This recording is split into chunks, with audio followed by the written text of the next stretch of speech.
enjoying my 7 Oaks coffee. But what up, y'all? So we had Abe the Mountain on. Abe La Montagne. I don't know. I should have asked him how to say his last name. But nonetheless, we had Abe the Mountain on. 10-time ADCC Open Gold Medalist. This man told us on the podcast 2 days before he left New Jersey that he was going to win his 10th gold. And that man did just that. So super excited for this episode. We had a ton of fun. If you didn't know, he was a molecular biologist. He's a jiu-jitsu practitioner, a jiu-jitsu competitor, a pro competitor, and just an all-around standout guy. I really enjoyed this episode. I hope you all enjoy it. Also, as always, don't forget, shirts are for sale. DM me for yours, lock yours in. They're going pretty quickly, so hit me up to lock yours in so that way you can get a shirt and yeah, enjoy the episode, y'all. Hey, what's going on, man? Am I supposed to be able to hear out of these? No, you should be able to hear yourself. Hello? I guess I kind of Yeah, you can can. hear I kind of can. Yeah, we can turn it up a little bit. Sure, that would kind of help. It feels like I'm kind of deaf in here. Oh, shit. Yeah. It's probably the ears.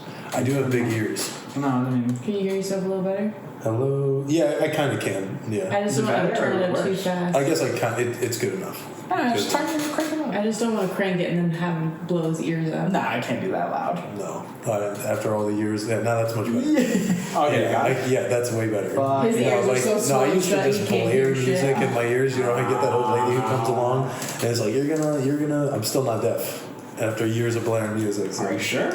She just had to turn you up, go to bed. And we've had that set now for about 7 episodes. Yeah. He's almost max. He's almost max. To quote my fiance, I have selective hearing. Ah, fair. Yeah.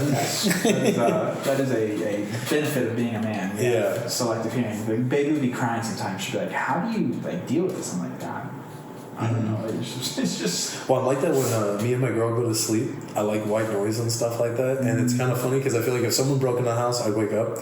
But like if it's like just frivolous, small, little, if let's say something fell off the wall, I just I'd sleep through it. My body can tell this is a security alert. But if my girl gets up, does that, doesn't really wake me up. No. Light does though. I can't sleep. I like to sleep in a pitch black room if I can. Super cold. I want to be able to see my breath. What do you keep the AC at? 65 preferably. Damn, son. Yeah. That's if I actually get to control it, but it's usually 68. Yeah, 68 is what I keep it at. This house is too fucking big. Well, I'm from the north, bro. I used to sleep in with 5 blankets on during the winter. I was talking to my girl the other day, and I was saying it doesn't feel like fall for me. It hasn't felt like fall since I moved down south. Because for me, the leaves would be changing by now. You wear a light jacket, you see your breath even sometimes in the morning, because from northern Illinois it gets pretty chilly. Yeah. The Windy City. Yeah, it's a little different. Wait, so how long has it been since you moved down here? I moved down to the south. I moved to Oklahoma in 2017, and so I basically haven't lived in Chicago since then. Okay. And then probably in 2019 or 2020 probably towards the end of the COVID era, and then I moved down to Dallas, and then from Dallas I moved to Austin probably 2021, because I've been with the team for 4.5 years now. Okay. Mm-hmm. So you've been here, so about 4.5 years, and then what took you to Oklahoma initially? Grad school. I was in a PhD program for biochemistry. So cool. So that's what I did. I studied stem cells, cancer, genetic engineering, did a lot of stuff. I used to engineer viruses to try to help fight cancer and stuff. It's literally what my research was. But so you're part of that lab league. Yeah, some would say. I worked with a lot of Chinese guys, so. Damn, son. Yeah. Out here getting that, working on viruses, that gain of function research. Yeah, pretty much. I was actually the guy who created COVID. Sorry. Yeah. I'm here first. Yeah, well, you can say that, right? So you went to Oklahoma for your PhD program and studying stem cells. That's got to be interesting. All kinds of stuff. Yeah, it was tissue engineering of all sorts. I remember I had aspirations to learn how to engineer muscle tissue and stuff, because I've always been kind of a meathead. So I thought, I want to make I want to make muscle cells better. But I remember I actually had to do help one of the other graduate students when I first joined the program do surgery on rats. We were creating artificial bones. So literally, we would take like these like webbed cages of like, I don't know if it was stainless steel. It was something that wouldn't dissolve, but we would cover them in stem cells, and slowly over time they would turn into bones. We literally took out their femur so we could put a fake femur in, and then it would grow. We did surgeries on like hundreds of rats. And what would be like the in solution? Or what were you? They would grow a bone. You're trying to learn how to make fake bones, but it's not fake bone. It's made out of actual cells from there. But there's like a framework like of like a steel cage inside of it. But it basically serves like some sort of web or mesh that they can grow on. Would this be to replace someone else's bone? Yeah, imagine you got like literally shot or something and your whole femur got absolutely obliterated. You just basically would cut it open, put this new brace in there, and then over time it would grow into a new bone. The biggest issue with most cellular tissue when it comes to actually creating tissue is vascularity, which vascularity is like the little networks of rivers that flows throughout an organ.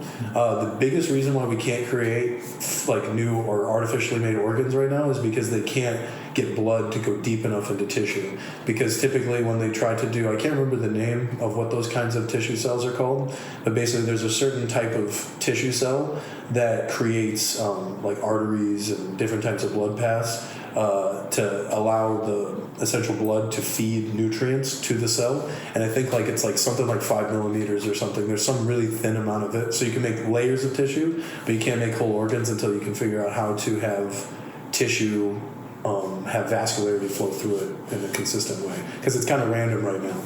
Did they not rebuild a heart recently? I mean, 3D print a working heart? It might have been something different. Like, I don't know if they 3D printed it with cells, or what they did is they probably took some sort of a mesh and then fed cells onto it layer by layer. I don't know the specific instance that you're talking about, but this is also like science moves forward even if I'm not doing it. So yeah. I haven't been doing science probably since like 2020 or 2022 or something like that. Okay. So, and I haven't been doing cellular research particularly since like 2020. What took you down that path? Like as a researcher, or yeah, like what had you? I mean, how did you go? Like, how did you get to this PhD program? Like, how did you even like? Was that always an aspiration to go that far in education, or probably insecurity? To be honest, yeah. It was one of those things where I remember first being asked, like, what do I want to do when I grow up? And I was like, I never really thought about it. To be honest, I think the things I thought about doing was like a horse tamer in like Montana when I was like 10. That was like, I honestly wanted to be a professional cowboy or something. My first word was cowboy. Like I ever said, it was cowboy. So I think from a young age, I kind of liked that. But then you had to start thinking, okay, what makes good money? What does that kind of thing? So I think I started getting pushed towards like maybe I'll join the military, or I will become a doctor or something. And I remember immediately saying like, oh, I guess I'll become a plastic surgeon because I think it'd be a really interesting job. I think the nature of like fixing people and stuff in a cosmetic way is really interesting. But then I remember kind of getting like told, no, you're just doing it because boob jobs and stuff like that. And I'm like, well, they do make the most money. And then I started thinking, like, I guess I could do orthopedic surgery or something, which is interesting. yeah. Kept doing that, but I never put 2 and 2 together. I was like, oh, you have to have like good grades to like do that. And so I remember high school, I had a terrible GPA, and I ended up actually having to go to a program called the Chance Program to go into undergrad, which is basically a program that's usually designed for inner city students of like minority backgrounds who usually don't have very good educations. And I went to a decent high school, mind you. And I had to like basically take extra classes because I had like a sub 2.0 GPA in high school. What do you think that was? Huh? What do you think that was? Why did I do so poorly? Yeah. Not really a lot of structure in my home life. I didn't really have a lot of things. Nobody really sat down and taught me how to like clean my room and do all that stuff. Hey, this is how you study. I was literally shooting from the hip, and I think I was a very smart kid, and I was able to answer a lot of questions. And if something was interactive, I was very good at learning it and stuff. But nobody ever like sat down and made me have to like, hey, you need to like study and read this book for like the next hour and a half, and there was no reward for it other than not getting in trouble. So it wasn't until like later into my undergrad that I feel like I sat down and kind of grew up, and I was like, okay, this is how you study. And then once I actually started doing it, I started doing really good. Because once I got into undergrad, first 2.5 years were just me partying. It was literally me going out and trying to find myself, because I feel like I never really had the ability to kind of like get out of my shell. I feel like I was a pretty unpopular kid in high school. and stuff like that. So I never really felt like I fit in. I basically had like 1 or 2 friends who I would consider close. Still talk to them to this day. They're still cool. But then when I got to NIU, which is I went to Northern Illinois University, I felt like kind of like a popular kid for like the first time ever, and was getting invited to parties, having fun. What like, changed? I think it was just didn't have the same sort of people around me that I felt like I was defining myself by what they were saying. It's like, oh, if you're weird or blah, blah, blah, I guess I'm weird. But then I got to a new place, and then you kind of get like, you don't get called the same names. It's like a fresh slate. Yeah, you literally get the fresh start. I also joined the military when I was in high school, and so I think I got a lot of confidence from that, as well as like I wrestled for a little bit in high school, and I think a lot of those accolades kind of like, I kind of started to get out of my shell by the time that I was in early undergrad.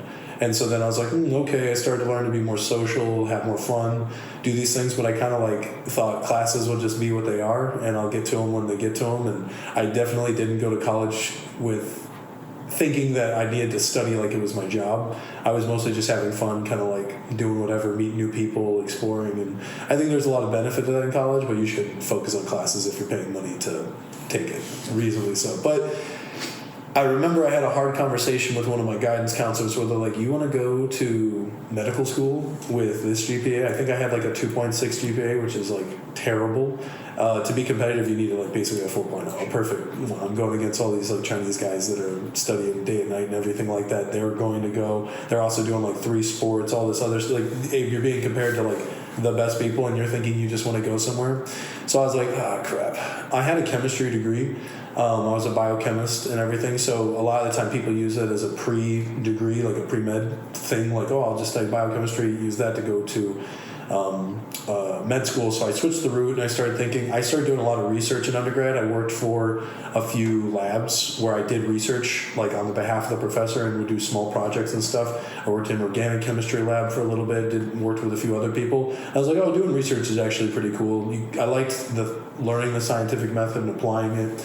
I like biology a lot. I think it's really interesting to see like this is literally like how your body works at the cellular level, because I think a lot of the time you want to take supplements, you want to work out. Like I started working out a lot more. I was a fat kid growing up, so I think a lot of that's where my insecurity came in. But when I got into undergrad, like later, like my whole life changed like 1 year when I was just like, okay, enough of this partying, enough of this drinking, enough of this doing stuff. I'm gonna like take control of this, because it was all based off this. I'm like, I'm not gonna go to grad school. So what happened is like within a year I was able to get my GPA up to like 3.45 or something. I literally was about to take the hardest classes I've ever taken, and I remember talking to one of my professors who was actually from Germany, but he was my biochem professor. He started out by saying, you need to study 3 hours for every credit hour that you take in this course. And so I basically used that as like the standard. And so what I did is I stopped going out and partying. I stopped talking to a lot of people who I think were facilitating those kinds of things. And I was like 230 pounds, but kind of chubby. And I got down to 163 pounds in like a year and a half. Like I just would run all the time. I was kind of an idiot because I didn't do it in I was literally like, I'm going to run a deficit as much as I can, and I'm going to try to eat as much as I can. So rather than eating less, I just worked out more. This sounds like an exaggeration, but I was doing literally like 30-mile runs Monday, Wednesday, and Friday, and then like 12-mile runs Tuesdays and Thursdays. Like I have papers that show it. But I was basically running like an ultra marathon every week instead of like cutting my calories, but I was only eating like 1,800 calories like every day. I thought that was reasonable. I was super hungry all the time. Like if anybody remembers me back then, I thought I was like being such a bitch because I was like, you gotta like. It was like this was like pre-David Goggins, but I was doing David Goggins type stuff where I was like, yeah, you gotta like. This is the voice in your head trying to be a little bitch. And it was just like, and I was like, but I'm so hungry. Like Cameron Haynes. Literally, and I was just like trying to like push through it. And I just remember just getting really addicted to seeing the weight go down, because I always identified as like a fat kid growing up, and that always kind of bothered me.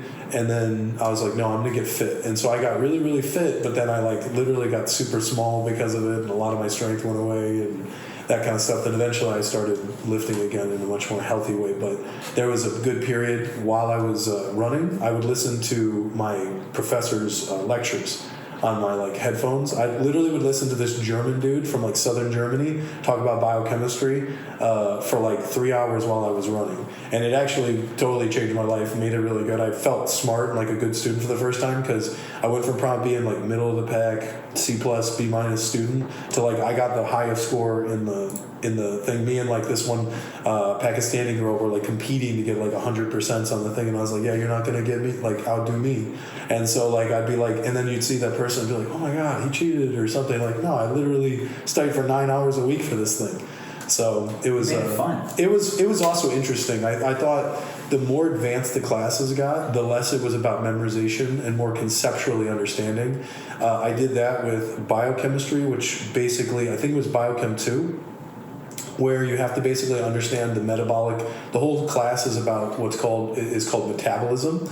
Metabolism is the combination of two processes called catabolism and anabolism. Catabolism is the degradation, breaking down of things. So like when you eat like food, you break it down through catabolism, and then when you build muscle or you build new things, that's called anabolism. That's why they call it anabolic or any of this thing, because it means to create.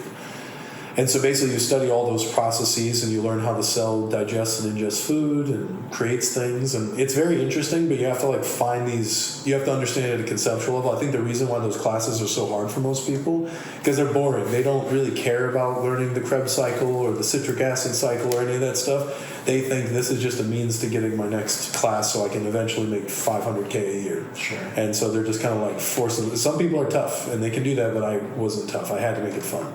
Yeah. And there was also inorganic chemistry, which was also another really hard. I did good in that one, but that one's really interesting because you actually get to learn like the physics of chemistry and stuff in that. And I think that also appealed to me more. It's like you finally get to explore deeper conceptual questions rather than you go into biology 1 and you're like, what's the genus of a lion? You're like, they ask you like you have to learn categorization. It's boring. It's like, when am I going to use this?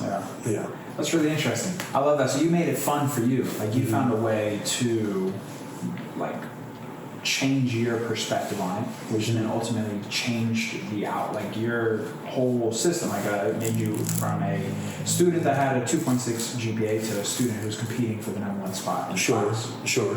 Right, and so you completely just redid your whole perspective there. Mm-hmm. That's cool. There was a lot of things. I think I took out a lot of stuff because I felt like I had to get my body and my mind healthy. I remember like getting up in the middle of the winter and like just waking up. I also started waking up at 4 a.m. I literally have such a. It's so easy to distract me. If I like get up and I like go like, oh, okay, like I have a hard time going to bed on time. So what I did is I told myself every day I'm going to go to bed at 8:30. I'm going to wake up at 4 a.m. because if I do that, I won't be distracted. Like I had to literally, because in the morning nobody's up, and then if I go to bed that early, nobody can like call me to go hang out with them or do anything. So I had to literally like cut out like 90% of my friend groups. So are you someone who definitely operates better with a actual structure? Probably. Yeah, that's what I like about, I guess, the current team structure is I have like classes at 9, 12:30, and I teach here. Everybody, I think, does better with structure. I don't know anybody that actually like, let me just do random. I think creative people need to have a structured time to be creative, and you don't always learn everything. Like sometimes I'll be thinking about jiu-jitsu, like I'm driving in the car, and I didn't learn that in the class, and that wasn't necessarily structured, but I'm just like thinking about an idea or just ideas of life. And it'll just come to you in like in a dream or an idea. You're just thinking, we're talking on a podcast. That's not structured, but you could say that you set yourself up for success by giving you structured times to actually think about those ideas. Yeah. It's like doing reps. It's just like if you don't put the reps in, you're never going to actually like articulate the motion. When you're doing those mental reps in your car or something, and you have like this epiphany, are you writing this down? How does that work for you? How are you remembering? I typically would say I like to write things down after class. But if I do have an idea, I usually just text myself it, and then I'll like write it down in my notes. I think there's a lot to be said about writing things by hand. I've talked to my coach, Danaher, about that, and he thinks that there is something to physically writing something down. I don't think he thinks that like typing it has the same. It probably doesn't, but writing things down takes like so much time for me. But I also think if you grew up in an era where our version of writing by hand is typing, it might do the same thing. Because I have like literally notes from like the entire last year and a half of jiu-jitsu. Like almost every class I'll take notes on, or questions that I've asked my coaches. And I haven't reread any of them really that much, but I feel like I retain a lot of the information. better because of that. That's interesting, yeah. And what's an example of like, you get done with a class, what is it that you're writing down? It's usually after the class and after the questions, but then I'll go to my car and I'll just start typing stuff. And the longer I've done jiu-jitsu, the more I write down just concepts rather than this is all the moves we did. Sure. I'll say, like if Gordon teaches a class or something, a lot of time Gordon will, or John will teach classes based off a concept. Be like, we're focusing on heisting and wrestle ups, and so it's like, okay, and if there were like different ways I didn't think about it, then I'll be like, okay, wrestle up from De La Hiva, wrestle up from this, and I just need the cue and I can remember it. Something that's really interesting about doing jiu-jitsu as much as I do, it's like I can't remember the class I like learned yesterday unless I write it down, because I'm like, was that 2 weeks ago or yes? Because it feels like there's like it's the same thing. Like there's no, it doesn't. I have to remember who I trained with, and like if I trained with Bob, okay, Bob was De La Hiva, I think. Yeah, it's one of those things. But it's actually kind of hard for me to remember things from like just yesterday. But if you reminded me of the technique, I can remember everything. That's right. Yeah. So I have to write it down. I think I operate very similar. Yeah. I try to write things down. I'm trying to get better at that because that's. I would definitely have to agree. I think there is something about actually handwriting it down. And writing down your goals for the roles. Like, how do you go about that? So, like, you're getting ready. You've competed a few times over the last couple of months. When you're starting to get ready for those competitions, you have trials coming up. How are you structuring your roles leading up to that competition? Are you looking for like skill acquisition? Are you trying to improve your cardio? Like, what is it that you are focusing on before competition? I probably would say the general approach that I take is that the majority of your time is spent in skill acquisition and skill development. And you only do that with, like, so for example, like I have to leave for a competition tomorrow, but I don't view this competition as a major competition. It's just practice. It's me getting ready for trials. Yeah, I'm going to go in there. Yeah, I'm going to fight my butt off to win and everything like that. But the thing is like competition itself is a skill. And the thing is that jiu-jitsu competitors compete, or at least if you're a professional, I would think that the standard is you should compete all the time. We're not like MMA fighters where we like fight twice a year.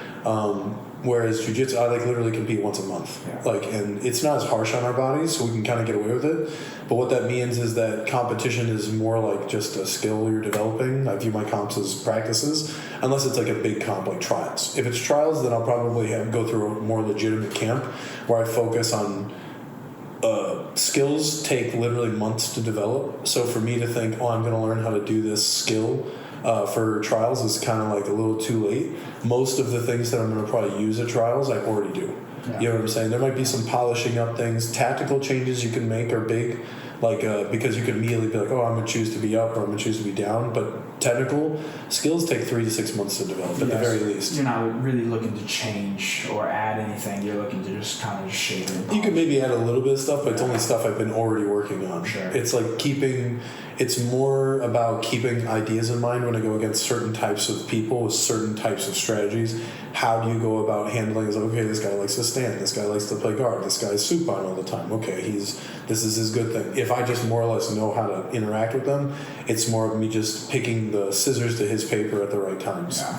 And for those who are listening who don't know what we're talking about ADCC trials. So there's East and West Coast trials here in the U.S., and those would qualify you for ADCC World Championship that is going to be in Poland next year. Yeah, in Krakow. And so for you, for you, you have to get first in either the West Coast or East Coast. Yeah, you have to take first. You can still get an invite potentially, but the only way to guarantee it is either having been the champ from the previous year or 2 years or whatever per previous competition, or when one of the trials, there's 8 trials every year, and they invite, or there's a total of 16 people that are invited. The only way to guarantee it is win trials at one of the 8 of them, or be the champion. Okay. Otherwise, the other 7 would be like invites based off of whoever they think would maybe make the competition exciting or interesting.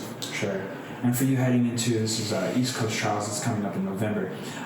If you win first in East Coast Trials, are you still going to do other trials? There would be there's no point of doing the West Trials. Okay. If you've already won the first one, then you qualified. But it'd be one of those things. Like, if something happens somehow, then I would just go for the next one. Would be those kinds of things. But those would probably be the biggest major competitions I have in the next year, if not ADCC itself. So, but that's a huge opportunity for a lot of us to get our branding and get a lot of opportunities, go compete at like the highest competition and show off our skills, and that's the big path. Yeah. How you feeling heading into? I feel good. East Coast I trials? honestly think I've golded 10 times, or I'll be golding tomorrow. I'm going to go compete on Saturday, and that'll be my 10th gold. So I think I have more golds than anybody via the ADCC Opens. I'm the highest ranked person in my weight class. I'm like, I think, top 5 in pound for pound rankings as far as the people who do the Opens. And I think that says a lot about my ability in this rule set as a competitor. So I've pretty much beaten everybody that could be a potential threat to me. The only people you could maybe say that could come out haven't been doing it because they feel they don't need to justify anything. But to me, that kind of tells me you're kind of scared of actually doing the rule set and proving yourself because you don't want to put it on the line until it's trials. And then I think if you don't compete often, you get like competition fatigue, like or atrophy. You know what I mean? Like I like to go in there with momentum, knowing like, nope, I've been winning everything for the last 5 months. They're going to be scared of me because they're going to go in and think like, oh, I'm the big dog. And I see a lot of people will literally crumble, and it's like comp rounds are sometimes like even easier than the training rounds. Most of the time, easier than the training rounds I have in at Kingsway. Yeah. What do you think? So when I was, I have 3 Muay Thai fights. And when you go into fight camp, you're doing those 60 to 90 days, right? And then usually that last week, you're tapering off. You're mostly focused on the weight cut. You're not doing. You're definitely not sparring. You're maybe drilling a little bit, doing some shadow boxing, things like that. And I feel like you go into the ring, you feel fresh. What is it do you think about jiu-jitsu that? I feel like when I go to compete for jiu-jitsu, I have to roll all the way up until at least a day or 2. I definitely like to do that. I like to roll fairly hard. I think it's also just not as hard on your body as getting hit in the face. But why does it feel like that it feels like you fucking forget jiu-jitsu if you That's don't just a confidence thing. Yeah. It's one of those things, but that's why competing itself is a skill. Is like because you really can't show that you know it until you can do it under pressure. And a lot of the time I'll compete and I don't think about what I'm doing. I just like, okay, this is my loose idea of what I'm going to do. This is what I think he likes to do, and more or less these are the things he's good or bad at. I'll go in that direction, but I kind of shoot from the hip when I'm in it. But you have to have those skills at hand in your mind. But that's why, like, at the end of the day, coaching shouldn't make a difference. Any of that stuff, you should just know what you're supposed to do. But that's why you should compete often to kind of get rid of that. Yeah. You should be unfettered by that sort of thing. Yeah, no, that makes sense. And then so you, when you're getting ready for trials, how much are you paying attention to the people in your bracket? How much film studying are you doing? Like, how do you approach that? You should definitely do like a rough analysis of maybe here are the people you think are most likely to be the top seeds, understand them, especially if they have very exotic strategies and approaches. You should like not only get caught with your pants down if they do some weird flying blah blah blah or something. You should more or less know that, but you never know. Like literally I've always been surprised by something whenever I see a big competition like that guy got taken out. Like look at the first CJI. Victor Hugo was supposed to be the guy who would fight Nicky Rod. He got beat by some Australian guy like first round. He came out, did a good sub, but no one really expected that. But that kind of stuff happens like all the time in jiu-jitsu.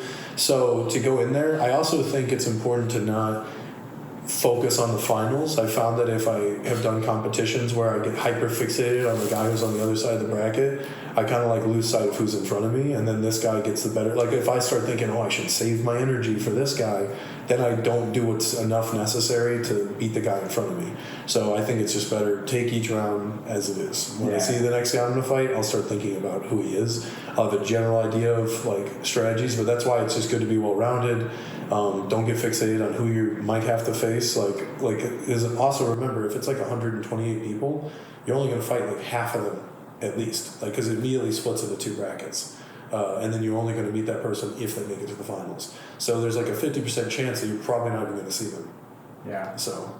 Yeah. How come I think you take a different approach to competing than I think a lot of people on your team and a lot of other pro grapplers where you really hit the tournaments hard. Why is it that you choose to do so many tournaments versus maybe doing super fights or doing WNOs or things like that? Well, WNO has to get an invite. I was supposed to get an invite earlier this year, but some family issues happened that prevented me from being able to do it. I was actually supposed to fight Declan Moody, which I think would have been a really good match. That would have been awesome. Yeah, it would have been a great match. Yeah. I think people would have been really surprised by how I performed and that kind of thing. But Declan Moody has been doing really good, so he would have been a really competent opponent to have. I don't know why more people don't do them, other than I think that it could be that some people are just really young. And they might feel like it's an expense. Like a lot of time, let's say, because it's like you have to get a hotel, you got to go out and get a flight, you got to like pay for the competition. I'm very thankful to have my sponsors that help me with a lot of those things, but I only got those sponsors because I made a name for myself competing. And so it's kind of like it's just an investment thing. Like a lot of the money that I get is so I can do those things.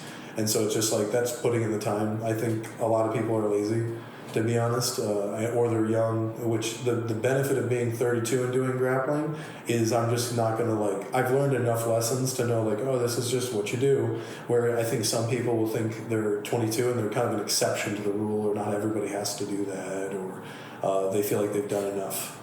That's kind of how I'd say. So I don't know why more people don't do it other than those kinds of reasons, but it probably would come down to the individual rather than the overwhelming majority of people. Do you think there's a little bit of a feeling of like being above tournaments, like doing, like just not, I mean, looking at them as a lesser?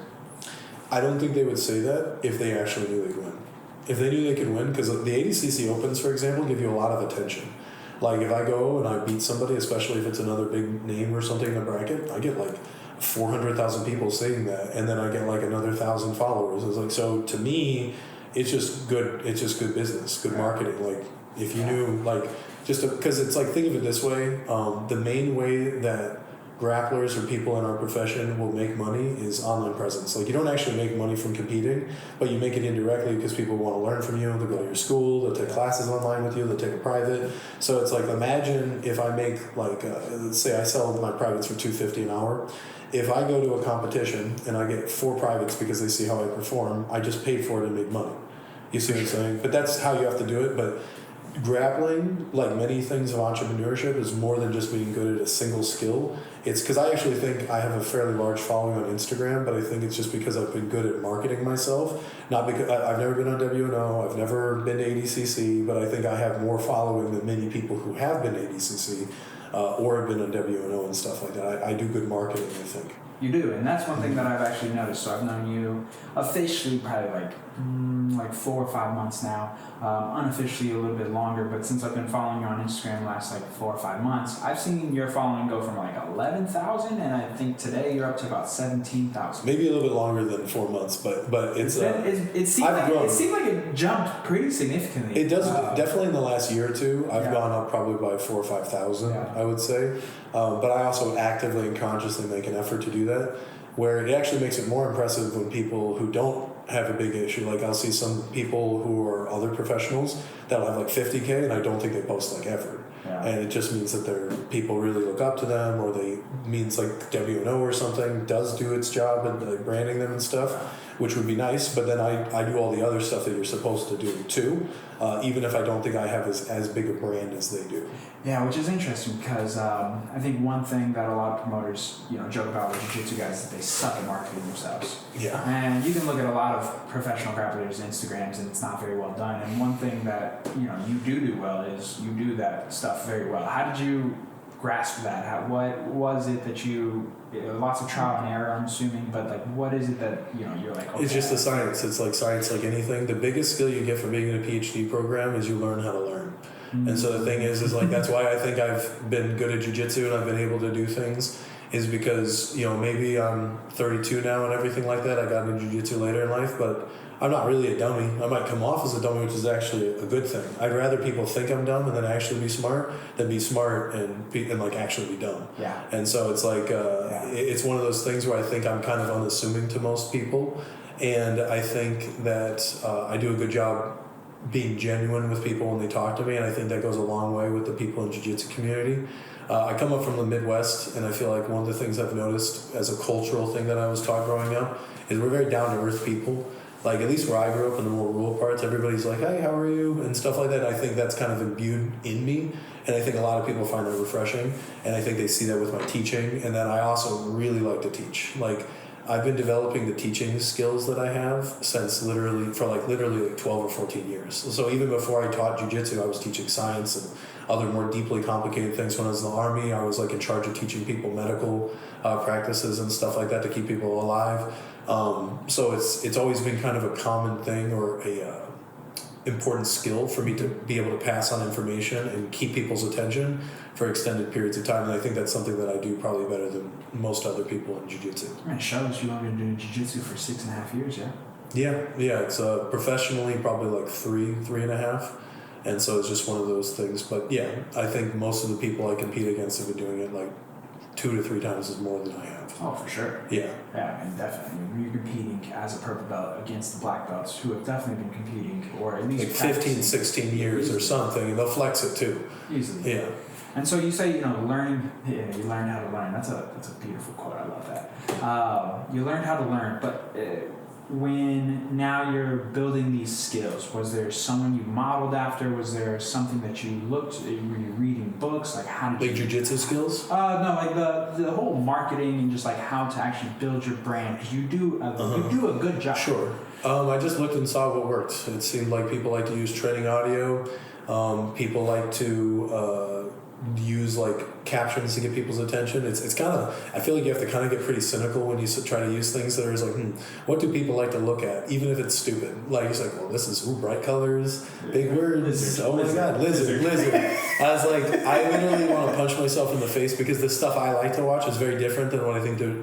Like the stuff that goes viral that I'll make, I get kind of annoyed. I'm like, why do people like this? Why I put so much time into this? Yeah. And I think this just tells you so much more. Yeah. Like, I get kind of bitter because I do a White Belt Wednesday series, and I'd like it to be more popular because I put so much information in it, but it just doesn't get the same response as me doing like a fart joke in like 4 seconds. Or I'll see somebody just like boobs on a chick in a video, and you're like, wow, okay. Or you see it a lot in social media in general, just like the thing that gets your carnal desire attention or makes you feel good in 4 seconds, that's going to get the likes. Yeah, it's a testament of where society is at. Yeah, but I don't think humans have ever not been like that. I think it's just we're seeing a reflection of that. I don't think you meet some dude from the 1600s and he's like, no, I am above the booty. The booty is not. No, I mean, I refrain from such. No. If he had Instagram, he would be liking and clicking and doing. Sure, I think there's definitely that aspect, but the shorter attention span.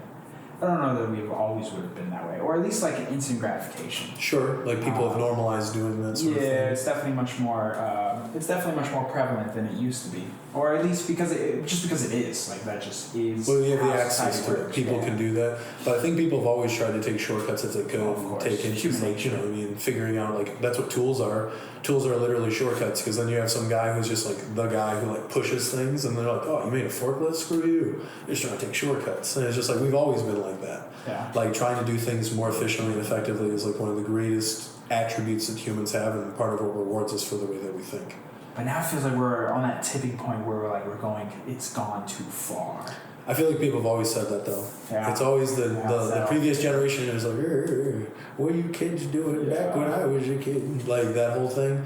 I don't know. It's hard to judge, because I think the past always judges the future, but then we can only judge it based off of like enough time spent in it. You know what I'm saying? But then the future always just repeats the past. More or less. Like I think it's, but definitely history is cyclical in that way, and human nature is the same. I think a common thing that I always find really interesting is I think people make the mistake of thinking humans like 2,000 or 3,000 years ago were like dumber than we are today, but in some ways they probably had more problem-solving capabilities than we do. Like people built the pyramids, and people don't even know how they did that today.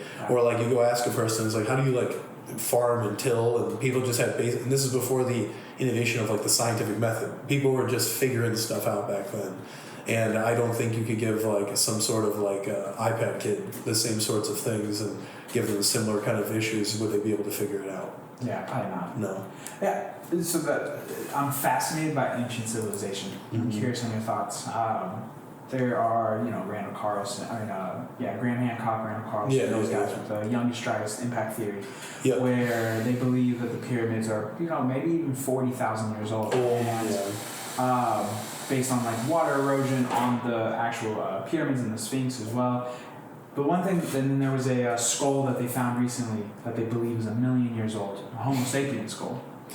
Okay, I mean, I guess I'd have to see it. It's one of those things. We'll pull it up. Sure. But it's, I guess it goes back to what you're saying, how people assumed that people back in the day were maybe dumber or they were more primitive, which they probably were more primitive in certain aspects, right? They were killing people a lot more frequently and things of that nature. But in the sense of, to your point, being actually dumber probably wasn't the case. And I think there was a time where they potentially were more advanced than we are now, or advanced in a different way. And then we know that they were time periods where they were wiped out by a major cataclysm, whether it's the Ice Age, or there was a storm, a monsoon, those kinds of things. There's no linear progression to human development is basically the main idea of what's talking about. The interesting thing is that, let's see, 1 million-year-old human skull found in China suggests a species, Homo sapiens, began to emerge at least 500,000 years earlier, because I think they say that we're only about 400,000 to 500,000 years old as Homo sapiens. Yeah. It also shows that we coexisted with other species. Well, we already know that. Yeah, we knew that. We knew that part. Yeah, I got a lot of Neanderthal in me. How much? Do you know? Yeah, I think I have I think I'm in the top 90th percentile or something. 86%. You see this forehead? Yeah. Everybody in my family has this forehead. Yeah. We have similar brow structures. Definitely. For much longer. It's I guess it's did they use carbon dating on that or something? I'm guessing. So carbon dating basically counts the number of isotopes of C13 or something. Basically, that over time, carbon will degrade and it accumulates a certain number of isotopes, and then I might be butchering this, but basically you can track the concentration of these isotopes and infer roughly the time that it's been around. So it's something like that. It says that they did radiometric dating of volcanic layers. That's carbon dating. Yeah. Above and below the fossil. Dating of volcanic layers. Oh, okay. So they looked at basically isotopes, dating of volcanic layers above and below the fossil. So they didn't actually test the fossil itself, because a skull like that is not actually probably made out of bone anymore. It's made out of calcium or whatever was replaced by it. So dinosaur bones aren't made out of bones anymore. They're made out of rock, because what happens is that there's a calcium network, remember I was talking about earlier, full circle, where we have a lead frame and everything. The bones are made out of cells, and cells can't last that long, or you can't put pressure on them and expect them to live. So those eventually die and degrade and get broken down. But then what's left is the calcium network that they all sit on, the cage. That's why if you ever see a dog chew a bone for a long time, it looks kind of webby and stuff. That's because all the cells and stuff have kind of been taken away from it. And all that's left is we're seeing the calcium. Because the marrow is the makeup of the cells and stuff. And a lot of the fat. But then what happens is that the calcium gets replaced with, I want to say variants of carbon or something like that, which is what you're saying. So if you're saying it's like the shadow of a bone more than it being the bone itself, if that makes sense. Yeah. That's why you can't get DNA from bones. So then what about the mummified or the mummying or the mummified process there? Because have you ever been to the British Museum? No. Is it in Britain? Yeah. Yes, it is in London. Yeah. No, I haven't been there. No, so it is in London, dude. It's the only thing that I really enjoyed about the UK. But the British Museum, outside of all the controversy, is a fucking fantastic place, right? There's 5 or 6 stories. It's actually where the Bone Wars started, where dinosaurs, paleontology started in England. Really? Didn't know that. Yeah, that's interesting. One of the things that's fucking blew my mind is they have a full mummified person still in a 24-hour. You can see it. Yeah, it's there, still has bones, some hair, still some teeth. Sure.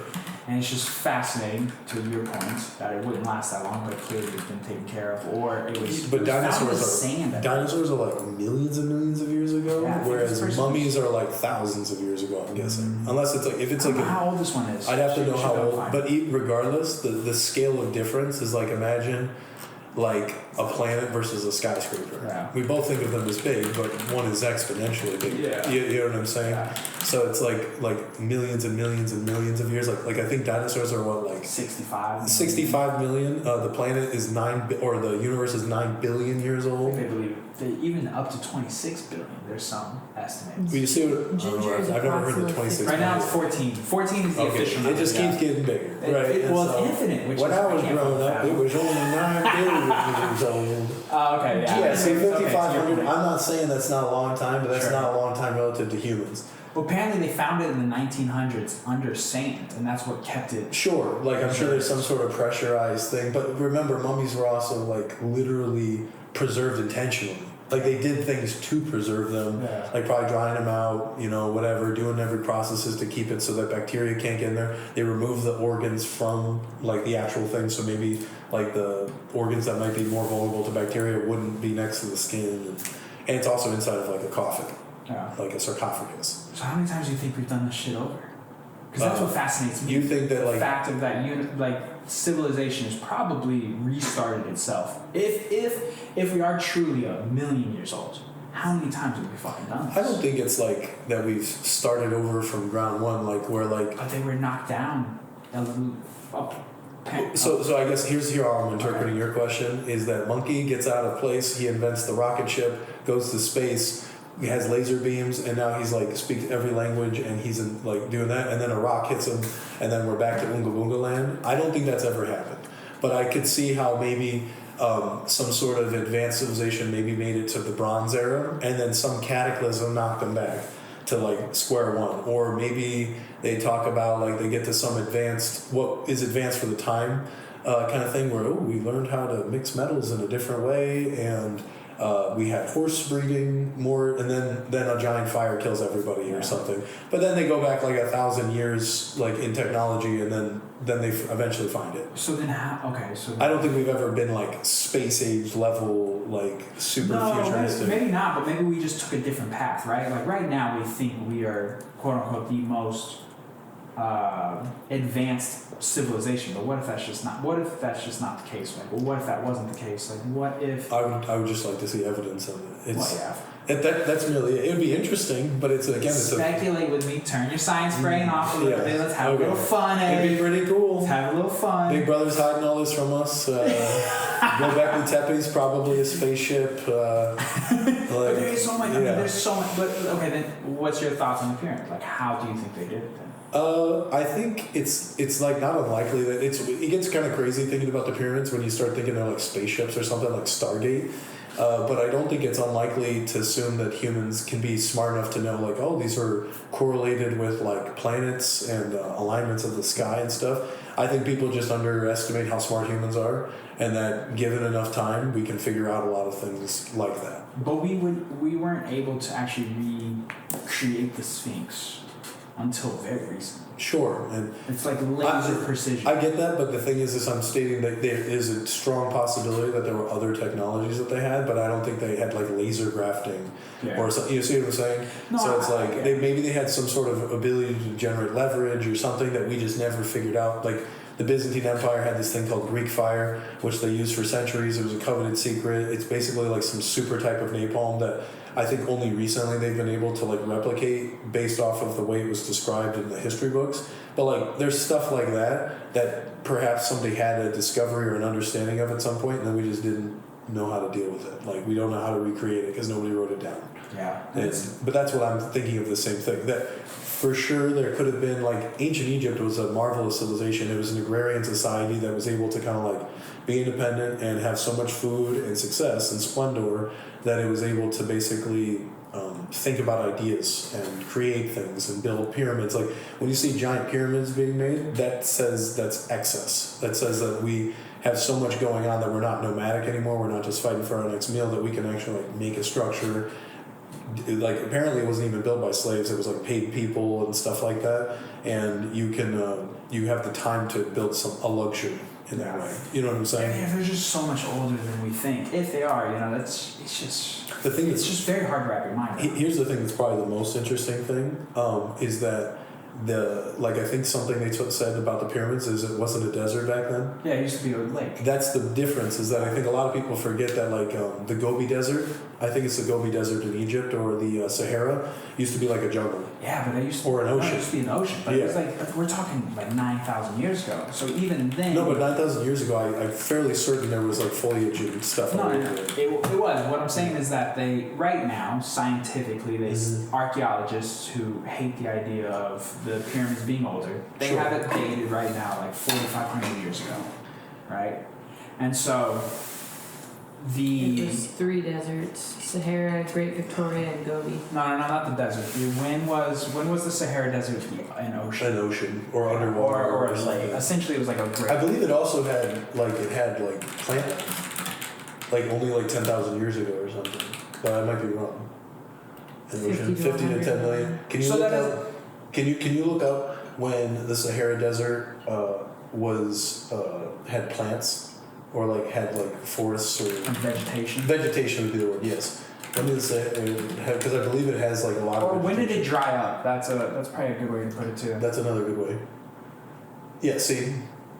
So that is. See what I'm saying? That's before. That's 11,000 to 5,000 years ago. So then, would you think that they got those big 500 metric ton rocks and brought them down? I'm not stating before that. All I'm stating is that that's a different environment than what we're looking I at. don't know. I'm They have a special type of tree, and maybe they had dinosaurs too. Like there were probably dinosaurs back then. Like stuff. Are you an aliens guy? I think aliens exist, but I don't know if they've interacted with us. Interesting. Okay. Like I don't see any reason why logically they can't exist. That yes. Yeah. As we just talked about. Infinity divided by anything Yeah. is yes. There was a guy who was recently on Joe Rogan. I can't remember his name now. She'll be able to bring it up, but his name was like Brian. It was like a month ago. Ketamine. No. Ketamine. No, his last name was not ketamine. But he was talking about how we know there's at least 100,000 universes that we've like not explored is the wrong word, but we've seen or labeled. Yeah. And then 6,000 planets. It's a fucking mind-blowing number. Well, it's probably more planets than that, I would imagine. Yeah, the problem is you get into the idea of habitability. How many of them are in the Goldilocks zone? But then they're also, the biggest thing that you might find interesting is we're only defining habitable by what makes we can live there. Sure. There could literally be other types of life that could. I remember this is one of the most interesting things I talked about in my inorganic chemistry. We are an oxygen-based life form, but there's no reason you couldn't have like a nitrogen-based life form or something that's just different. Like, why couldn't you have a any whole examples of that? No, but that's why I'm saying, like, maybe if there could be like some deep sea, there's some like deep sea creatures or something like that, for example, that just are extremophiles, or we have like types of bacteria that are called archaea. Archaea are like the most ancient types of bacteria, but they live inside like volcanoes or volcanic geysers and stuff, and they're like, why do they live there? Whereas most bacteria would literally like burn to death in a second, or they live in super cold places and stuff. There are many extreme examples of life. You could also argue scale. We have a bias towards we want something that has arms and legs and has a face and that looks at us. Whereas like I watched Star Trek a ton as a kid, and I think if you remove your bias towards it has to look like us, if you found a bacteria on another planet, you're like, that's life, that's an alien. Yeah. Right. And so there's that. How much have you dove into like mycelium? It's another thing that Like fascinates me. mushrooms? Yeah. Well, it's like the connective tissue. It's basically like the majority of a fungi's body is mycelium. I think the Northwest fungi is extremely fascinating. Yeah, the biggest. Yeah, the one, it's like the largest orgasm is a mushroom. Orgasm, yeah. Orgasm? Did I say orgasm? Brodey and slip. Yeah, the biggest orgasm is up in the bro. Northwest, dude. That's when I'm there. Let's go. Organism. Yeah. Yeah, biggest Fun organism. fascinating. Yeah, but it's a giant. But what's really interesting, it's like it kind of reminds you. Ever watch Avatar: The Last Airbender? Mm-hmm. There's like the tree in the big bog. It's kind of like that, but that's a plant. Whereas this fungus dictates like the ecosystem. It's like, I don't like this. I'm gonna like spray out some repellent here. I like you. You can eat my mycelium. Yeah, I think that's why The Last of Us was such an awesome concept. Oh, the Because mushroom zombies. It feels so potent. Like it feels because it's just it's just a matter of just, huh? No, it does. I know it does it to ants. It does it to other smaller species. Yeah, I've seen that. but- There's like a mushroom. There's like a fungi that like can take over ant bodies. Have you ever seen it? Yeah, It's fucking it's really interesting. crazy. And the But- ants know, and so they carry this infected ant outside so it doesn't I have affect seen the that. They're colony. like, we can't They have you drop kill it off, everybody else. And then they, Get out of here. Yeah. Dude, ants, bugs in general. Have you seen? There's a recent video going viral of ants moving a wrench up a platform. Oh, then they built a house out of it? As like a just Like, they're just like- tightening Fascinating. shit, yeah. Yeah. She'll find it. But It's super interesting, and mycelium is something that I'm interested in just because of Paul Stamets. He's constantly on Joe Rogan. He's talking about. I know he's the guy who comes in with the mushroom hat. Yeah. But he talks about how they're starting to find mushrooms that make you immune to diseases. Well, that makes sense. Yeah. One being they found one that helps with the bird flu, and then another one that deers commonly get. So this isn't your wrench video, but apparently ants do well in zero gravity. Really? I don't know why that would be the case. Other than I guess they can like climb everything. So it says that they were like falling off of the walls still, but they were still able to collectively search and like work together to be able to search their zero gravity space. It is kind of interesting to analyze like how do they have like the group thought. They're fascinating. I also think they communicate with like smells and stuff is like another part of it. Like they can leave certain scents and stuff. Like one ant just has to come find the thing, and then literally like an hour later, 100 ants come back. But I think they leave like a pheromones, like a trail or something. That also is similar to like how plants communicate with each other. Plants are really interesting. Yeah, plants are like they use like electrochemical signals and stuff. There's like this type of plant that like if it's getting eaten by like a certain type of like a parasite or something. Change the flavor. Well, they do, but here's another interesting thing. They'll secrete a pheromone that summons like this type of like wasp that kills that bug for them. Dude. Like they'll be getting killed by aphids, and they're like, okay, bring in the wasps, and then the wasps come because they smell it. And then they're like, oh, we're going to kill those things. It's crazy. But plants have that ability. Yeah, it's cool because like, you see that tie into Lord of the Rings when the trees are coming up and they're like fighting. Ents. Yeah, they're fighting, they're fighting for the good people. Yeah. It's like I feel like there's a little bit of reality to that because like they're communicating through their roots. Like they have such abilities, like being able to make yourself, if you want to be more pollinated, then you change the taste of yourself. Mm-hmm. And if you want to be less pollinated, then you change it again. It's fucking crazy. No, it's interesting for sure. No, they can definitely do it. There's also plants have colors that we can't see on their leaves and stuff a lot of the time because they for example, plants want to be pollinated. And a lot of the way they do that is they use bugs or birds or things like that. And bugs, for example, can see a wider range of light on the spectrum than we can. Like they can see like UV rays. Like ultraviolet and infrared. Yeah, they can see all that kind of stuff. So what they'll do is they'll have markings on their leaves or their flowers. Some flowers will perceive as like flowers are supposed to be like designed to be like, yo, come suck me. Like you want some of this pollen. Like this is rich. I got tons of nectar. And so they'll be like, oh, that's a pretty flower. It must be rich in nectar. But so the bugs can see like patterns on the leaves. You could look it up. Patterns on the leaves or flowers that you can't see with your human eyes. Oh no shit. Yeah, and it causes so what otherwise wouldn't be that interesting for us to look at. If you could see the other parts of the spectrum of light, you could actually.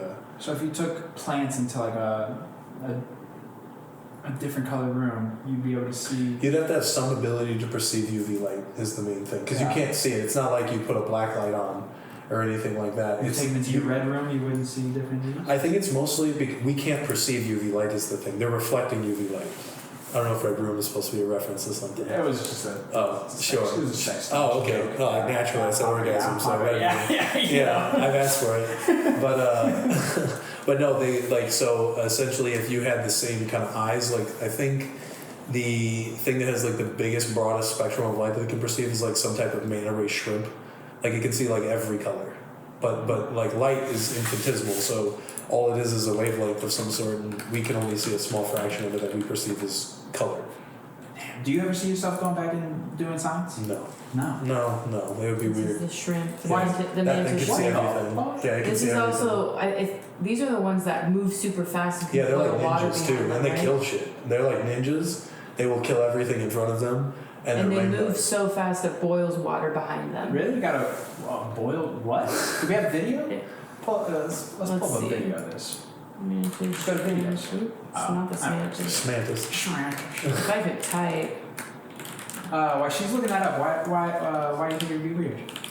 I just like jiu-jitsu too much. I like grappling too much. I also think science is kind of overly political, and sort of corrupt. Not Like if I could that. just do science, I'd probably at best be a scientific educator, where I just like talking about science, but actually practicing science is boring. Have you ever thought about doing like a podcast similar to like an Andrew Huberman, like doing that? I could, but I mostly I'm focusing on my. Well, all right things on now, right? I'm jiu-jitsu. talking about maybe in the future. Maybe, but I guess I think there are people probably more qualified than me. I would mostly like it in the context of like what we're doing. It can just be something that I can talk about. Yeah. Like, But what it's if you like- have that mindset with jiu-jitsu? There's people who've done it way longer than you. They're more qualified. That's true, but I've actually I've I've done things to justify it at this point. If I won a Nobel Prize, I'd be like, I think I know some stuff. Like I'd be like, if I cured cancer, I'd be like, I don't care. I think I'm I good. feel like this is where we slip into slippery slopes because Yeah. I feel like you're obviously very interested in it, and I think that is the most important part. Oh, punches are like managed shrimps are like badass. Dude. No, like you can see them. They'll come in. Watch like managed shrimp versus like crab. It like cuts its arms off. Well, of course, it's moving too fast for the TV. Dude, nature's so cool, man. Nature's pretty scary. What It is is. it? Damn nature, you scared. Is that from Futurama or something? I don't Where's know. that from? Damn, future. Oh, it's from Family Guy.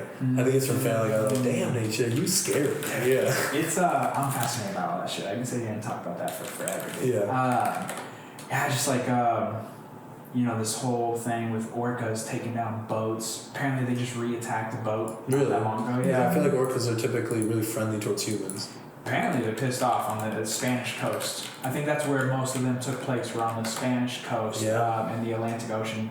And they just recently attacked another ship not too long ago. And I think it was a couple of years ago where they did like 3 or 4. They sunk like 3 or 4. Yeah, they sunk it 3 weeks ago. Orcas are attacking boats off Spain and Portugal.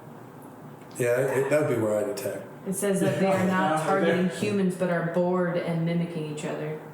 Oh, so they're all doing. They're just popular. playing with the boats and Yeah. just fucking And then them they were up. teaching other pods how to do Yeah, it. but what was the boat wearing? Exactly. They were asking for Not it. the Yeah. victim blaming. They were asking for Not the it. victim blaming the boats now. It says like orcas are gay on the bottom. And it's just like going. They were antagonizing Yeah. the orcas, dude. So they're just sitting there fucking with the boat. Dude, orcas are. I mean, they have to be in the top 5 of most interesting creatures. No, they're Hands fascinating. down. They're actually not whales. They're dolphins. Yeah. They're They speak the same language. well, they're the same animal. It's like if you see a Chihuahua and a Great Dane, they're both dogs. Yeah. It's the same thing. Or like a wolf and a dog. Oh no shit. Yeah, I didn't know that. I don't know why. I think they're called killer whales because they kill whales, but their actually proper name is orca. The way they coordinate their attacks and the different things that they do, and then also the things that they do for fun. How do they Like actually this. sink it? Do they just put holes in it? I guess. They fuck with the rudder. Well, they just took down Well, do they 128,000. just ram into it though? Do they like ram into it until it does some damage? No, I or- think they fuck with the actual rudder, the actual motor. Repeatedly ram the rudder, causing it to break or detach and allowing water to flood the vessel. Oh, that's funny. That's crazy. It's like they know exactly what to do, which is fascinating. No, they're intelligent. Well, I remember hearing a thing where like potentially you could consider dolphins like an equivalent to humans.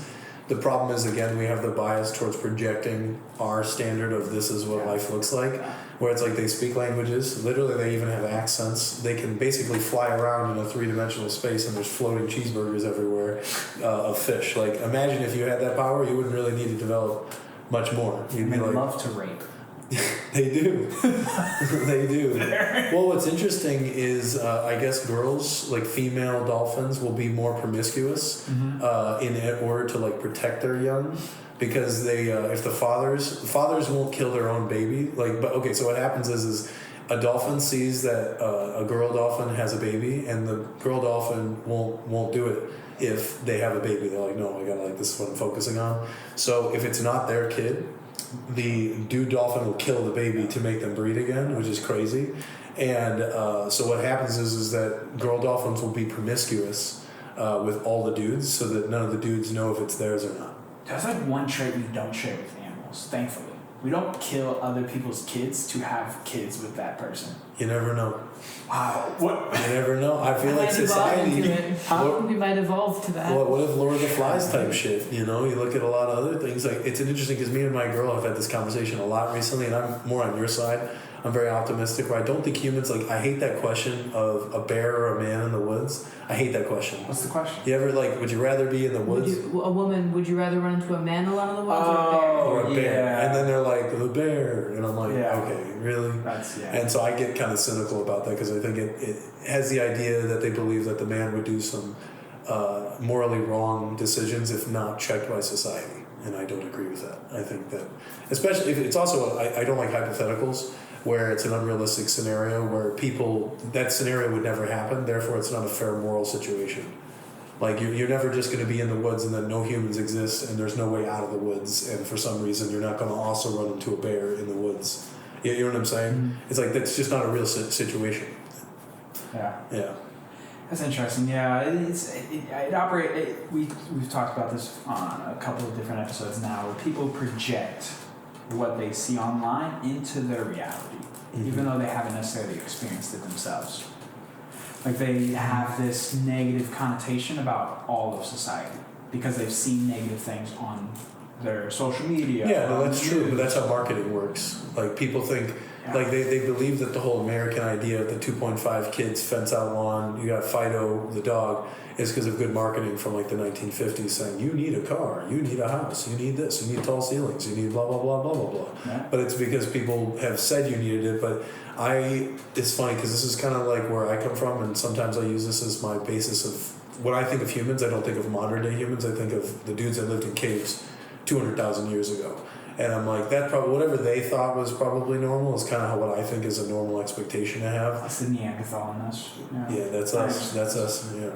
Oonga boonga. Yeah. But I'm just saying, it's like, because I feel like some people will try to talk about, like, seeing the world or doing these things. Like, this is some conversation I've had recently where they're like, I feel like it's important. I'm in my 20s. I need to travel. And I'm like, 20-year-olds 200,000 years ago never had that question. They were never like, I need to travel. I need to find myself. No, they knew who they were. Like, I think people, this is something I was going to say earlier, where oftentimes we judge ancient peoples, but I think what they lacked in technology, they had in culture.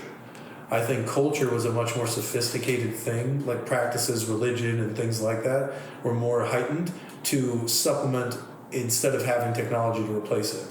Where like they had to appreciate life in a lot more, they had to understand death in a lot better, more sophisticated, interesting way, and be more spiritual to make up for the fact that you can't just get rid of something if it's a problem, or hey, this is something you might have to deal with, or you have to learn how to live and survive in society, which is otherwise difficult pressures. We can usually solve most problems today, and so people feel like they're playing an RPG with the cheats on. That's an interesting perspective because it's kind of similar to the conversation we were having the other day. There's been a few different people that came on Joe Rogan recently where they're talking about the 10 Commandments being in schools, and there was people who were pro it and people who were against it, and I can understand both points of views, and I think I've become like really interested in this because I think back to what you're saying with culture being heightened back in the day. I think people had a stronger moral code. I think it was there was probably maybe like maybe there was less gray area back in the day. You were either good or bad, and I think they had a stronger sense of that. Whereas now there's a lot of gray, like whatever. And I think that's due to a little bit of a lack of. I don't know if it's a lack of moral code or regardless. I think when it comes to like the 10 Commandments and the being in school, the way that I've heard the question being posed or for it is, are you mad at the 10 Commandments being in the classroom, or are you mad at the author? Like, are you mad that it's related to Christianity, or are you mad at what they stand for? Because when you read what they stand for, there's only one. Do you disagree with what the 10 Commandments say?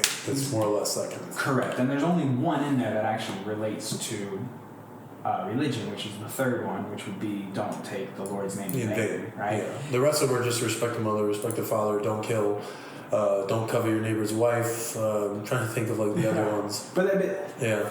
And so I think why not meet in the middle, put a form of it in classrooms, but don't fucking label it anything. I don't understand why it has to be this big argument. I think, and it goes back again to what you're saying, which is why I think it's an interesting perspective, because I do think people today do need something to guide them through life, or something to helping figure Sure. themselves out, like you're saying. I think you could maybe make an argument that's what the Constitution's supposed to be. I think you look at the actual Bill of Rights and it's supposed to be our version. It's supposed to be a secular version of the Ten Commandments because largely I think it was influenced by the morals of the Ten Commandments. I think if we're following like the true idea of separating church and state, we're looking at all of them. You shall not bear false, so don't lie, don't kill, honor your mom and dad. I don't know what commandments the list is. 6 days you shall labor. Oh, basically take Sundays off. Deuteronomy means believe in the Father and the Son, I think. It's the idea of two different things, right? Is the fifth book of the Torah where it was called... Actually, I guess it's the Old Testament, so the Ten Commandments is Old Testament. Fifth book. I actually don't know what that means then. Yeah, I guess ask ChatGPT, what does Deuteronomy mean? Because I thought it meant like two something, but I guess Ten Commandments came up during Moses. Is the fifth book of the Torah where it is called Devarim, the fifth book? Second law means repetition of the law, the book itself. Yeah, I actually don't know what that means. Final sermon. I have no idea. I was talking out of my ass. That still doesn't help. Maybe it just means the laws of I the think Jews it's just- are reinforced. I Something think it's like just that. the book itself. The book Deuteronomy. Yeah. It's not actually one. It's a book of the Bible. Okay, that makes It's sense. the fifth book of the Bible. It's probably like Jewish law and stuff like that. Is I think if I'm reading that right. Yeah, don't cheat, don't commit sexual weird acts. Yeah, don't steal. Then God spoke all. Actually, these aren't even all the commandments. I think. Yeah, these make more sense. Yeah, keep the Sabbath holy means don't make Sunday not holy. Strange, I am the Lord. Thou shalt not name the Lord. Yeah. Yeah, so it's like, are you mad at them being the Ten Commandments, or are you mad at the author? That was Matthew McConaughey's argument, because they were talking about this, and he's for it. He's also a very Christian man. He's also a very religious person, right? But I'm not someone who I would consider very religious. I would say more spiritual. Like I definitely believe there's a greater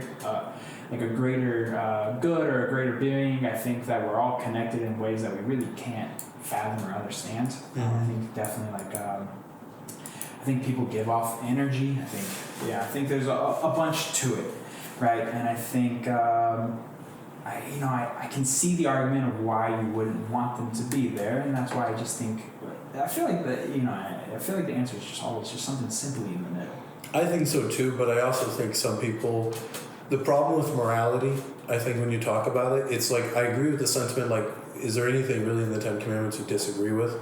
Isn't it something that we can all do it? The problem is it has a bias towards Judeo-Christian values. And I think the idea that people want to interpret the American Constitution, our laws and legal system is a secular, but I think it's largely, I think all morals that we use in Western society is based off Christian values.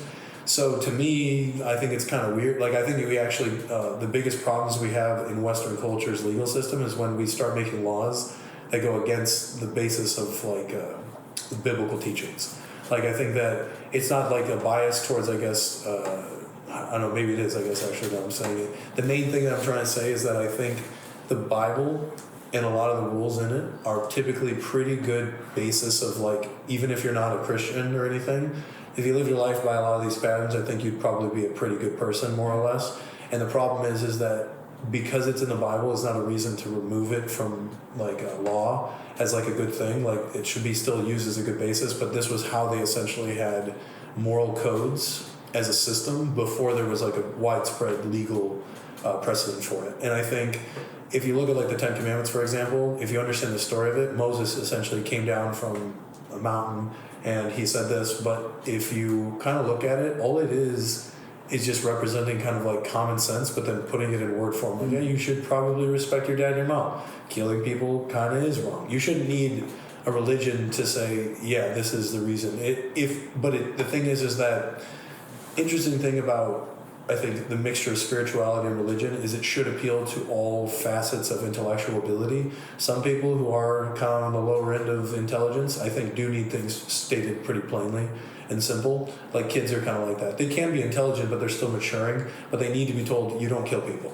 Oh, okay. And then they learn that you don't steal, you don't lie, you don't do these things. Whereas more sophisticated people could perhaps look at it and be like, well, why did we have these rules? Oh, okay. It's because there's actually, don't throw the baby out with the bathwater, as it were. Yeah. Yeah, no, that was the exact quote that he used. Matthew McConaughey, that was his exact argument. And yeah, I don't know, I've gotten fascinated with that because I think the more and more we look at society, it really is turning into this kind of just good versus evil conversation that I think, has been just a long running tale. Like it's always just been good versus evil, and they now have us programmed where it's right versus left, and that blah blah blah blah. It's like, dude, it's just like you're a good person.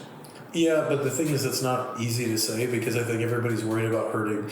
I think it comes down to, I like the idea of yin and yang kind of as a thing, like essentially that there's naturally going to be a dualistic nature to most things, like the lights and the darks, but it doesn't mean that one side has to be inherently negative.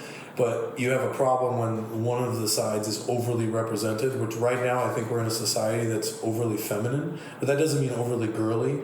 It just means that side of empathy is too great of an emotion in society right now, in the sense that everybody's like, well, what about these people, or what about these people, or what about these people, and then everybody gets stepped on because they're too busy trying to be nice to everybody. And it's like, well, I work pretty hard, and you're like, yeah, but you should give up more for more people. And I'm like, dude, I'm just trying to raise my kids. I'm not against helping somebody out if I can do it, but some of this kind of seems pretty extreme because you're insecure.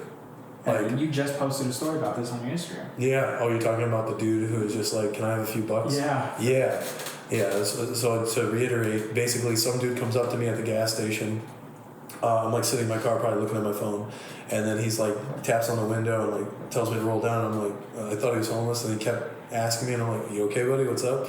He's like, can I have a few bucks for gas? And then I was just like, I'm good, thank you. And then I roll my window up, and he gives me the bird, and then starts looking at me, give me the grumbly eyes. It was funny because there were two fucking Mexicans in front of me, like a guy in the car here, a guy here. Didn't ask the Hispanic people anything. Asked the white dude, and then proceeds to go inside the gas station and buys a case of beer. I'm like, oh, you had money for beer, but no money for gas. So, yeah, most of the time I regret giving people money. It's funny because I'll give, if I'm with my girl or something, I like to be generous and that kind of stuff. But she's way harsher than I am when it comes. She's like, don't give them anything. They don't need it. They got here. Because I remember there was this lady who had an SUV and some kids, and I filled up her gas tank. It's like, oh, she's got kids and stuff. I can't do that. And she's like, no, she has an SUV. She has money. Yeah. Dude, there was I don't know if it's still a thing here in Austin. I'm sure it is. But when I first moved here about 15 years ago, there were rumors of professional bums. Yeah, I believe it. That were making 50 or 60K a year, being a professional bum. Yeah.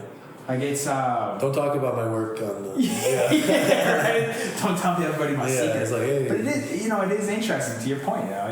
You say no, and then he gets pissed off, and then just goes buy beer. I like it when if people are going to be peddling, I want them to do something interesting while they're there. If they're making me laugh, it's the same thing with tipping. If someone does an exceptional something while I'm there, I'm like, I feel no guilt.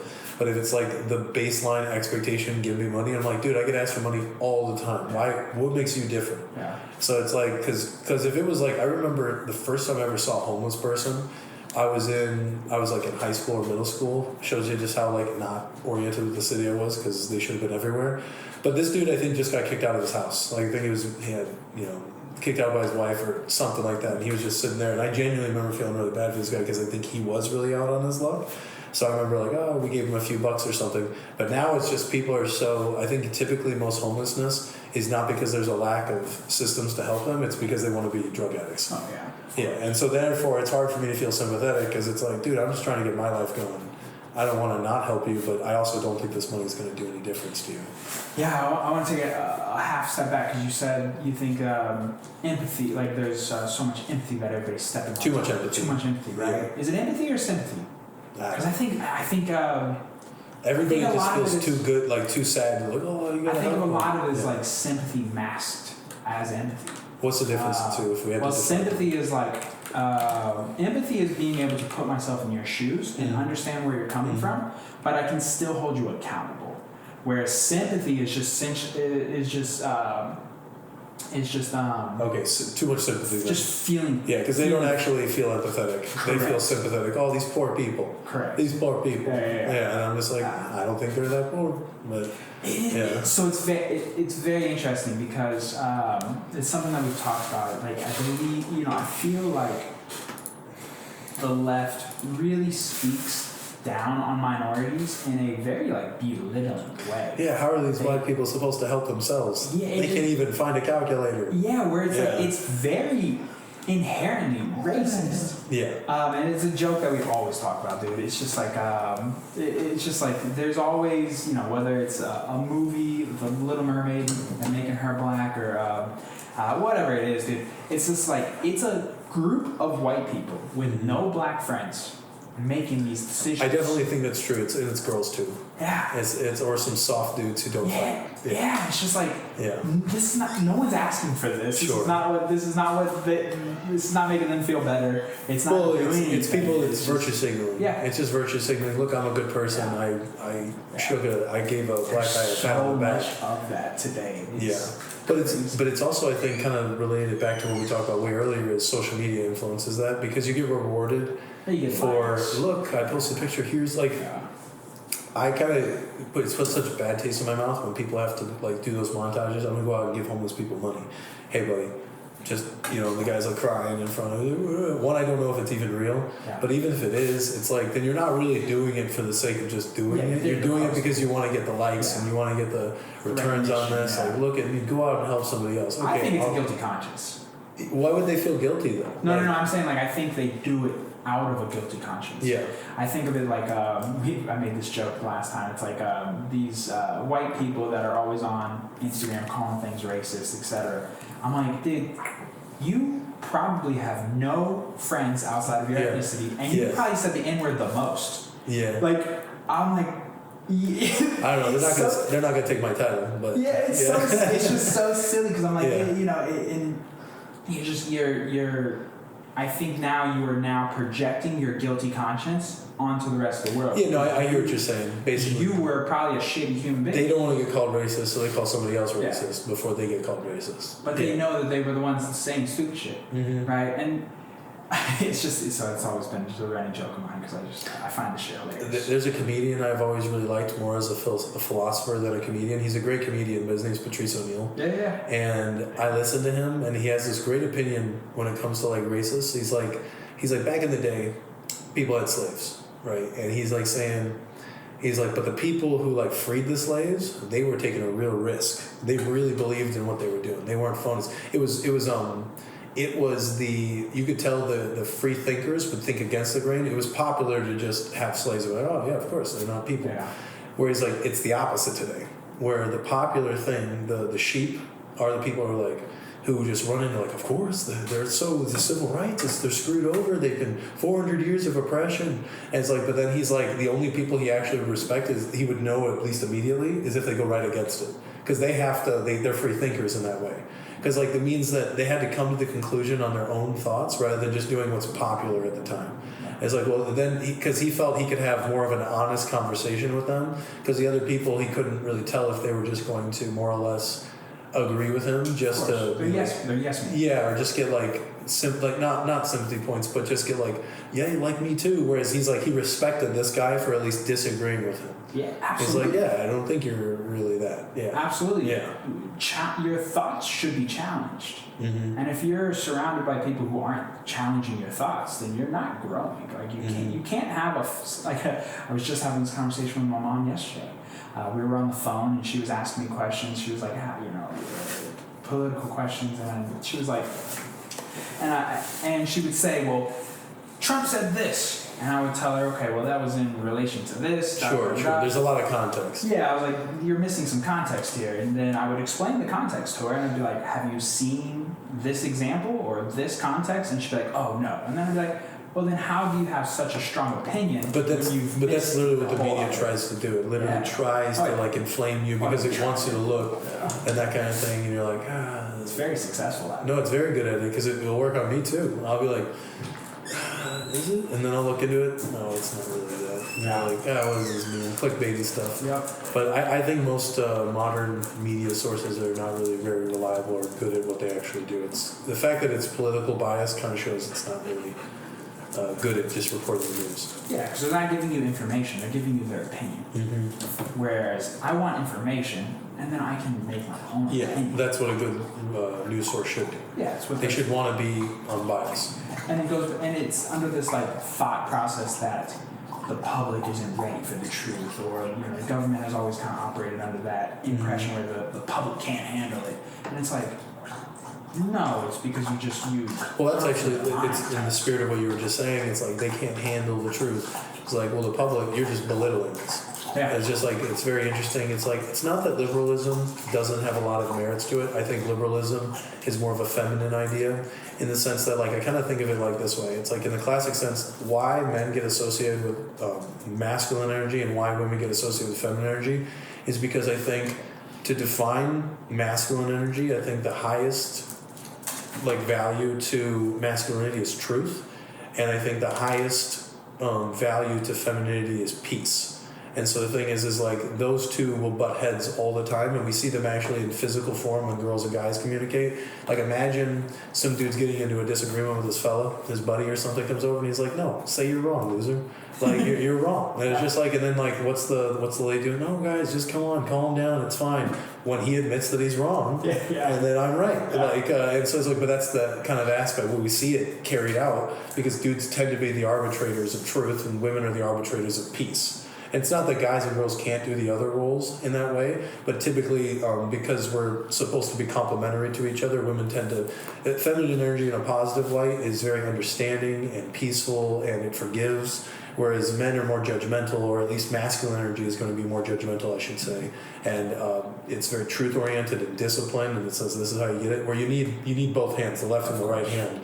But right now, I think people will advertise themselves as sympathetic and caring for other people, but in reality, I think they're only doing it to kind of do exactly what you're saying, where they don't want the finger pointed at them.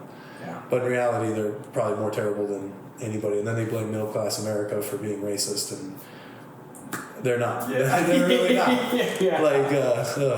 I see it all the time, dude. It's classism, if anything. I think classism is the bigger thing because it's like I can get along with most like lower income people, and like people are just salt of the earth type people. Like, oh, you make like $40K a year, but you're just doing your job. And I think independently of race or ethnicity, I can like really enjoy like people of that background because they usually keep it real. Yeah. Like, oh, you had to work hard today, so did I. Yeah. Nice. Yeah. Yeah. I mean, I talk about it a lot. Like, I think there's never been a time more, at least in history that I'm aware of, that we've craved authenticity more.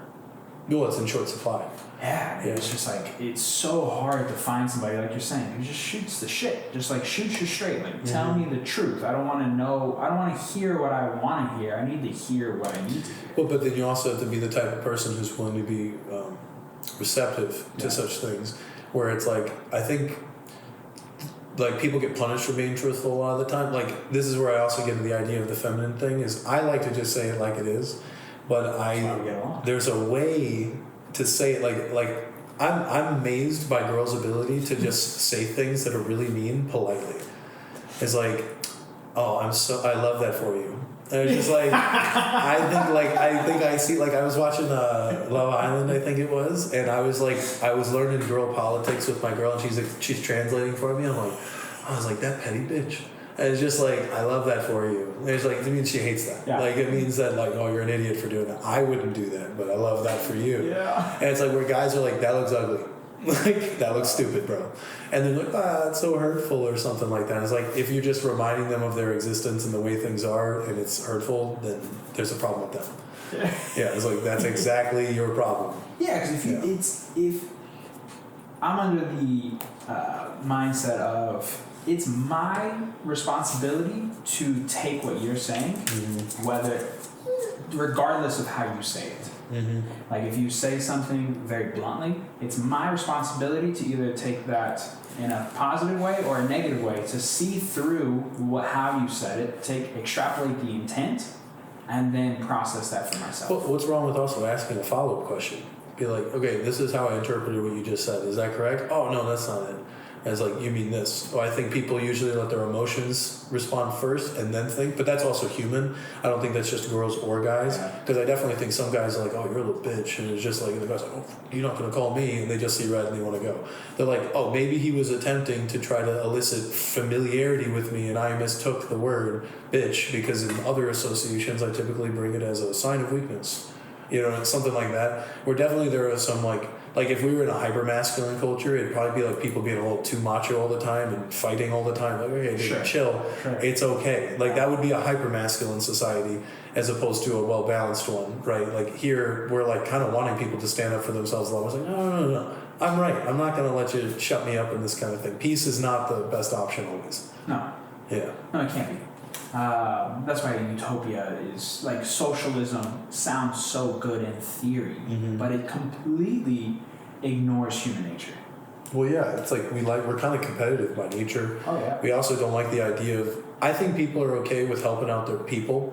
Like if I know, like my cousin or my brother or whoever needed a little extra help, we have no problem. I guess I'd even say most humans, at least America, would, if we knew that giving 5% of our check or something gave like literal children things to eat and help them, and and they understood like, oh, this is coming from like the regular person, we'd be like, oh yeah, I would definitely, I'd be even willing to give more than 5%. Yeah. I'd give up probably half my paycheck if I knew it legitimately helped stuff. But then you hear about like, you'll hear about like your money going to like Morocco for like trans gender surgeries or something. You're like, I don't want to pay for that. Yeah. And it's like, and then they're kind of taking your money and using it for whatever kind of stupid bullshit. Or just pocketing it. Yeah, well, that's even worse. That's arguably even worse. Yeah, it's just like, just keep it.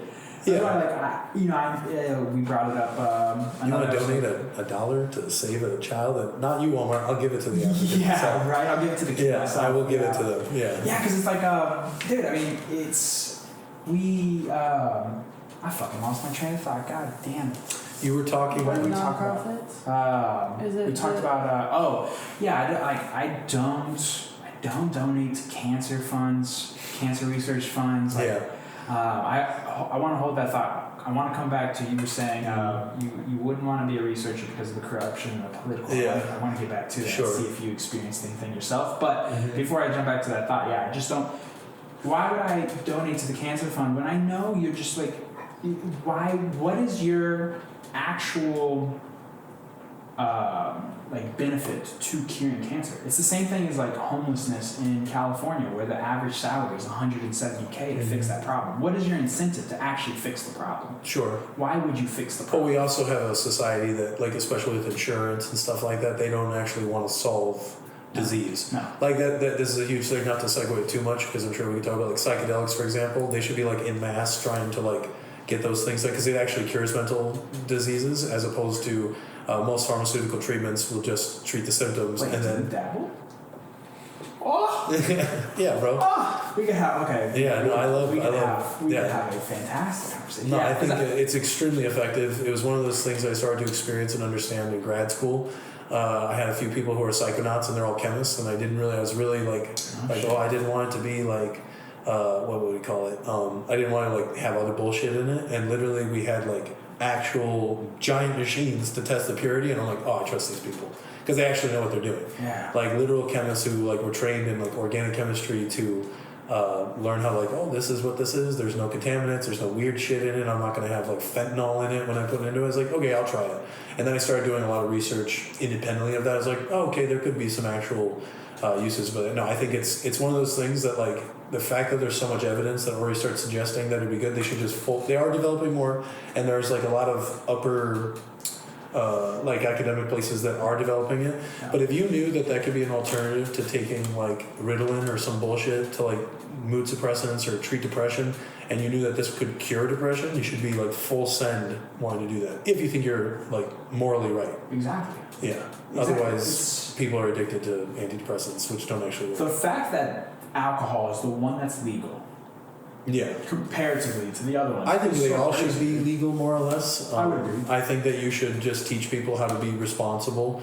Like I don't know, I'm kind of the laissez-faire or the more libertarian kind of approach where I'm like, yeah, I don't want kids to get crack or anything like that, or crack or like cocaine or any of that kind of stuff. But I also think that they're going to get a hold of it in a irresponsible way. But I'm also a strong moralist when it comes to like, you should have the right to not, like, if you can't do evil, I guess I don't know if that's a good way to put it. It's one of those things where it's like, if you're going to do it, you're going to do it. And I definitely think having it available at stores sounds like it's worse, but I also think a lot of people are going to get it from unsafe places. Absolutely. Alcohol, like I think my family, for example, has a lot of alcoholism in it, and it has strong propensity to become alcoholics. But I consciously make the efforts of like, no, I'm not going to allow that. But it's fully legal. I could literally leave here right now and get drunk. Right now. Yeah, and it's like, but the thing is, I think the other stuff, and they actually would say alcohol in many ways is one of the harsher things to be addicted to. It is. 'Cause Like, it'll kill you if you go. It literally, if you cold turkey it, you will die. Yeah. The only other thing that's like that is like heroin, like opiates are like that. But then you could cut off crack or meth and you'd be fine. Yeah. Yeah. Yeah, the corruption goes so deep in all those drugs, just the way that marijuana was made illegal. William J. Hearst, the whole paper mill. I've heard all that kind of stuff, and hemp and all that shit. Yeah, and it's like, then they said that the only people smoking weed were blacks and Mexicans, and they raped white women on it.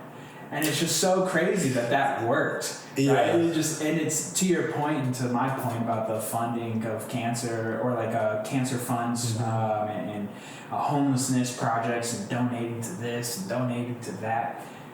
It sucks because it takes away from the real things that you could donate to. Like you were saying, like if there was something that you know is going to a good cause, like for instance, right now, Big Dan has a buddy, and the Kingsway team. Ezekiel. I literally went and saw him yesterday. And that is a cause that I think everybody should get behind. But we also know it's going to go directly to them. Yeah. Like, it's one of those. For people that don't know, one of our good friends, Ezekiel, we call him Booba. He has some sort of like a brain tumor or something, and he's fighting for his life right now.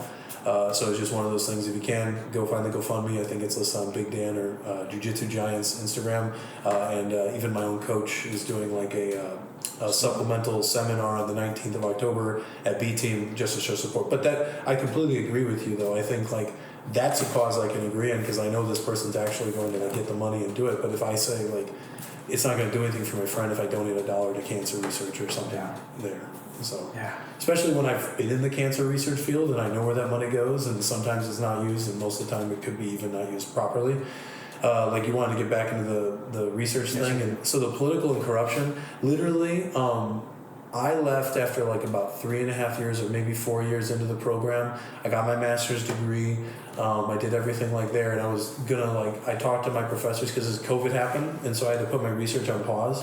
And the thing that makes like biochemistry or like a lot of science-based PhDs very challenging is they more or less won't let you leave until you prove something. You can't just know a lot of stuff.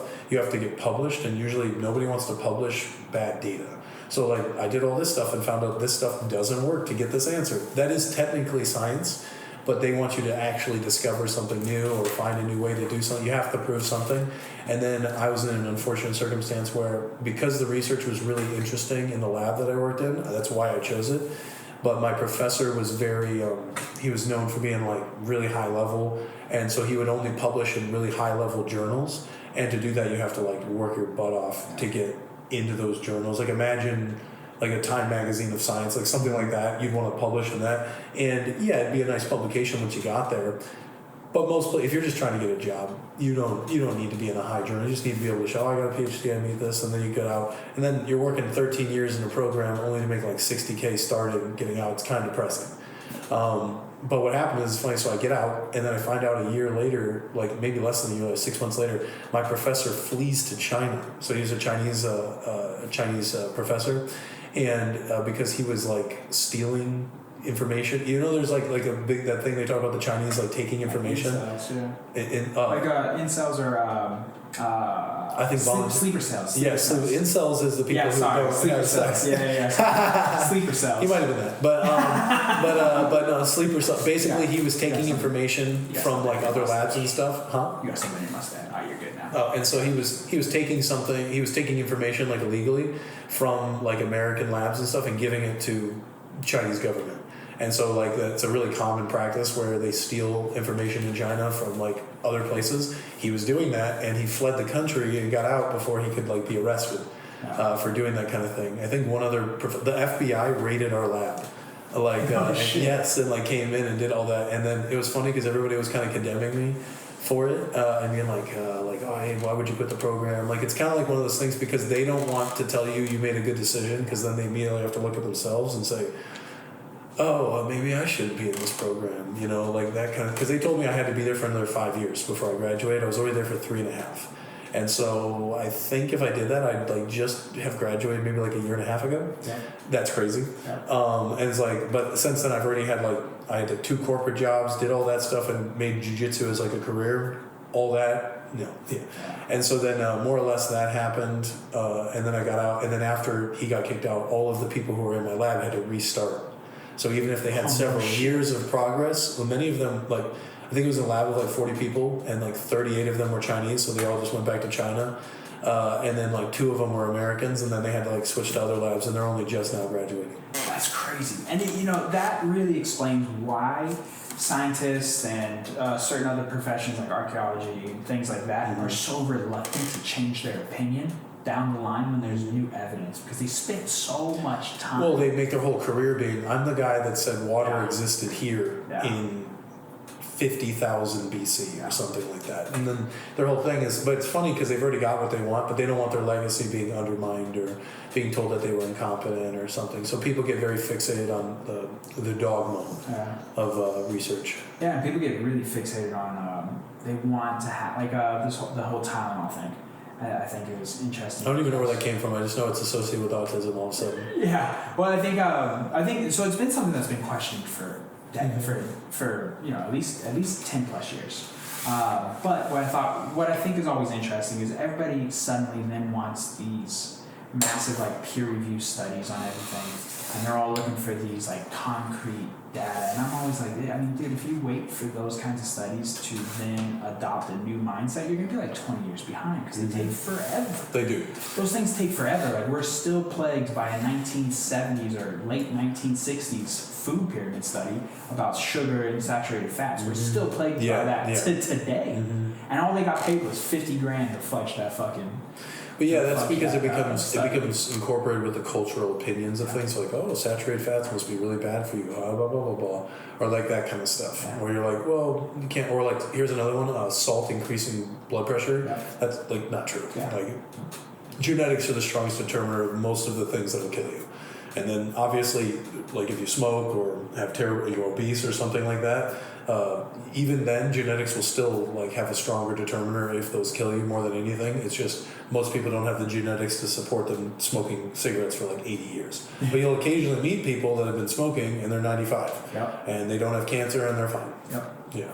Yeah, so it's funny that you bring that up, because it's just like that's why people are so reluctant to then change. Like Andrew Goodman famously has said that 50% of medical information being taught at medical school is like outdated. Is outdated. Oh, like there's newer stuff like nutrition's like a big thing. Especially nutrition. Like people don't have any idea how nutrition. But then you also get into if you want to get really conspiratorial, then they're sponsored by pharmacies, and then they're just encouraged to basically just push certain drugs, even if they're good. But that's like the whole thing that circles back to the psychedelics and stuff, is that you should want things to genuinely cure mental illness and stuff like that. But too much fucking money. But that's the problem, is like if it's a multi-billion-dollar industry, that if you were to literally have something like a tab's like $10, and it can cure your depression if you do it a couple times and you have a little journey. Oh wow, I could do $20, or I could spend a fortune on antidepressants, which don't actually treat anything, they just numb everything. No, I think that's kind of evil. Especially since they found that depression is actually not linked to a chemical imbalance in the head. in the brain. Like clinical depression? Yeah. It's like There's no such thing as clinical depression? That I'm not... Because as I interpret it, maybe there's something that you know that I don't, but there's depression, which is a normal side of it. Depression's not, it's actually sometimes a healthy thing. Sure. If someone you care about dies and then you feel sad about it, Yeah. it's not something that you're like, oh, I think I'm clinically depressed. Clinical depression could happen in the sense that your hormones are disembalanced. Like, I think I experienced it to a certain extent. I have like a variant of bipolarism, which is it's not, I think it's type 1, where basically the sun makes me sad. I like the sun, but if it's not there, I'm sad. If it's not Seasonal depression. Seasonal depression, but that's called bipolar type 1. So you couldn't live in the Midwest? I did live in the Midwest. I mean, excuse me. Sorry, Yeah. the Northwest. I meant the Northwest. Well, it's just I've noticed, like, growing up, I would, like, as soon as October and November, I just get sad all the time. And I was like, maybe I'm just an angsty teen and stuff like that. No, it's more or less, like, because literally the sunlight is out less. Like, you don't get as much of the sort of serotonergic rewards and everything that keep your system going, where sunshine is just good for you. And so, but that's what I'm calling clinical depression, is where even if everything's going good in your life, you'll still have depression as a cycle. That's how I'd have a hard time believing. Yeah, so from my understanding, SSRIs are meant to treat chemical imbalances in the brain. And what I believe I've read recently is that they cannot link depression to an actual chemical imbalance. So people are taking SSRIs and it's not actually really doing anything. As I know, SSRIs are antidepressants, correct? As I know them, they don't actually like make it so you don't experience. Let's just say that there's a hormone associated with depression called hormone A. I don't think it actually reduces hormone A. It just makes it so you don't feel hormone A or perceive it as much, but then you're just numb. Yeah. It doesn't replace it with joy and happiness and purpose. But it makes it so you, but that's the difference between psychedelics. Psychedelics actually can make it so you treat that kind of thing. If you have a genetic predisposition like seasonal depression, can't really do much about that. That's just your chemistry, so it get fucked. But I guess you could have more sunlight. That's one thing you could do. You could be that's part of the benefit of me going from Illinois down to Texas. I get more sunlight. Yeah. But I definitely am like moodier on days when it's raining or something, and it's like kind of funny. I was like, and I'm like, oh, it's the sun. Like, but it does. I mean, that does make sense. Like it does. But that's clinical depression. Yeah. That means it's like you can't treat it like through better habits and stuff. Like actual depression, you can treat. Clinical depression, I actually still think is treatable. You just have to be conscientious and like make conscious decisions about. I'm going to go outside today because even if I'm unhappy, I need to do it. It's like eating. Like there's clinical hunger and then there's just regular hunger. Like if you don't eat food, you need to eat food or something like that. I couldn't find what you were talking about, but this is just clinical versus non-clinical. Yeah. Persistent, lasting 2 weeks of pervasive depressed mood or loss of interest. Like, I mean, depression definitely exists, but he's stating that there's no hormonal link between the two. That's right. That's there's no, like, you look at the chemicals and you're like, I don't know what link I can be just set. remember Brigham Bueller posted this, and there is just a disconnect to what SSRIs do and what depression actually is. And I agree. That's totally true. Like, you're trying to treat a symptom rather than the root cause of it. So I actually know Brigham. Like, he's a cool guy. Yeah. I met him at the mothership a few times. I remember talking to him, and I was like, I explored the idea for like an afternoon. Well, maybe I could go work at Ways to Well, like, because he talks like, oh, because he liked the way I talked. So maybe I could have done something there, but evidently I didn't. still can at one point. I don't want to. I want to do jiu-jitsu. I want to do jiu-jitsu. I know. And so, dude. Fuck God, there was one more. Oh yeah, they've gotten us up to like 16% of the population is on SSRIs. that makes sense. Yeah, there's a lot of other things too. So crazy.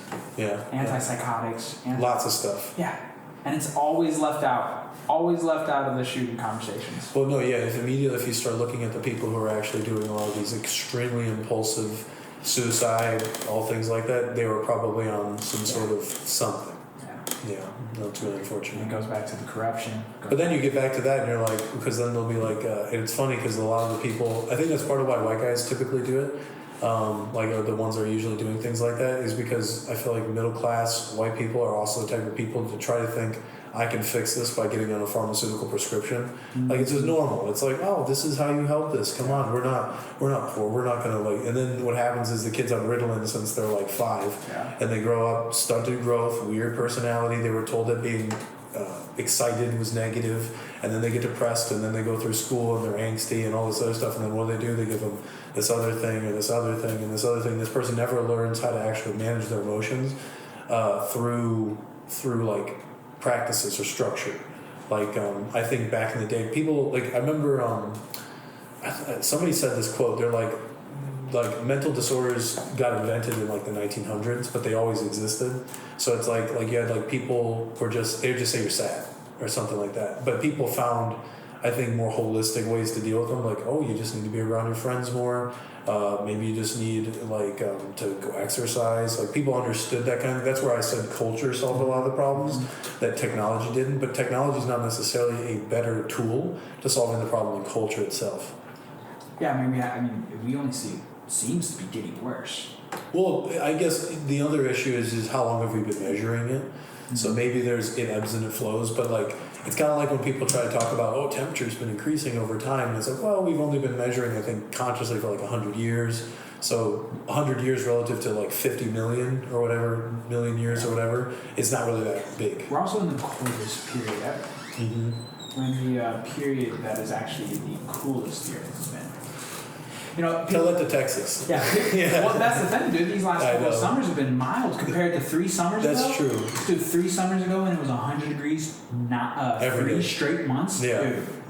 Holy fuck. Makes you like awful. a pool. Yeah, Pools that are was great. rough. Yeah. But it's it's definitely cooled down. Everybody talks about global warming as this big issue. Mm-hmm. Dude, global cooling is way scarier. Well, yeah, like literally freezing to death. Yeah. Approximately, I think it's like 150,000 people freeze to death a year. That's a lot. That's a lot more than I would imagine. Yeah, it's a problem. People just freeze in their own house a lot. Yeah. And that is way scarier. Like another ice age is scarier than global warming. For sure. I guess I think when people think of global warming, they think of like a drought, and like you can't like feed anything. There's like desert and arid areas and stuff like that. But definitely, I don't know, or just like the biggest thing I think it probably would threaten is the oceans. A lot of the chemistry of the ocean is largely made up by the homeostasis of temperature and the chemistry of the ocean. Like that's where they talk about with like reef bleaching. Like you look at coral bleaching and stuff, it's all like it used to be colorful, but because of somehow the pressure in the air with CO2 acidifies the oceans more, and because the pH of the ocean is different, the colors aren't sustained in certain types of reefs and stuff. But that could just be a natural cycle. It could just be part of things. That's the main thing is I don't think anybody's saying that there's no change or anything that we aren't seeing. There's like clearly stuff is happening. The question is more so like what's causing it. And it's more so one of those questions where you think humans are doing so much that they're causing everything, or is it more of a natural cycle? And I don't think we have enough data to say it's one or the other. Okay, it's cow farts. The cow farts are methane. Yeah, the methane is all over the place. All cows. I'll help get rid of them. Yeah, we should only be growing almonds. That's bugs. a million We need to eat gallons. bugs. Have you seen that? People are like, no, we need to eat all roached out. Yeah, and lab-grown meat. Makes sense. Yeah. Seems legit. Yeah. We need to grow more almonds that take 1 million gallons of water to grow one of them. Yeah, it's going to lower your... I've talked about that before too. It's like plants actually like fuck up the environment. Way worse. Or like one of the things I think is interesting, you talk about windmills. Yeah. I think windmills are stupid. They are the most They're inefficient. the most inefficient. Yeah, they don't do shit. You know what's great? Nuclear energy. Yeah, and then we have when the windmills, I think they only have a like 28 or 30-year life cycle. Really? And then when they're done, we have nowhere. What are we gonna do? We can't do anything with them. They're not recycled. How do you repurpose it? Yeah, and they're not like it is so crazy that all of West Texas is just fucking useless ass windmills. Yeah, well, it only works when there's like wind blowing and stuff like that. But people are so scared of like nuclear energy and stuff. But this is kind of goes back to it. It's like if there's just a simpler way to solve the problem, like the amount of money. This is something I remember being something I was like researching when I was in maybe undergrad or grad. I just thought it was interesting.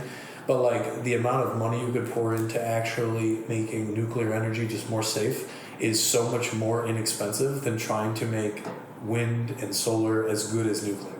Because you can't. You're just like you fundamentally won't. Like because the biggest issue is batteries.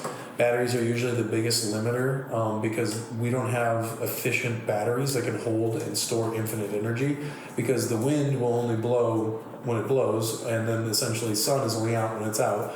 But nuclear energy, we can make it and get rid of it and dissipate it as needed. Yes.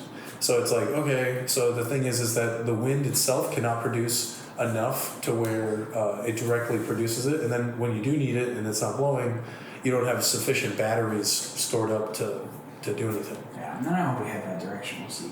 But back to jiu-jitsu. Yeah. How did you get into jiu-jitsu? Joe Rogan.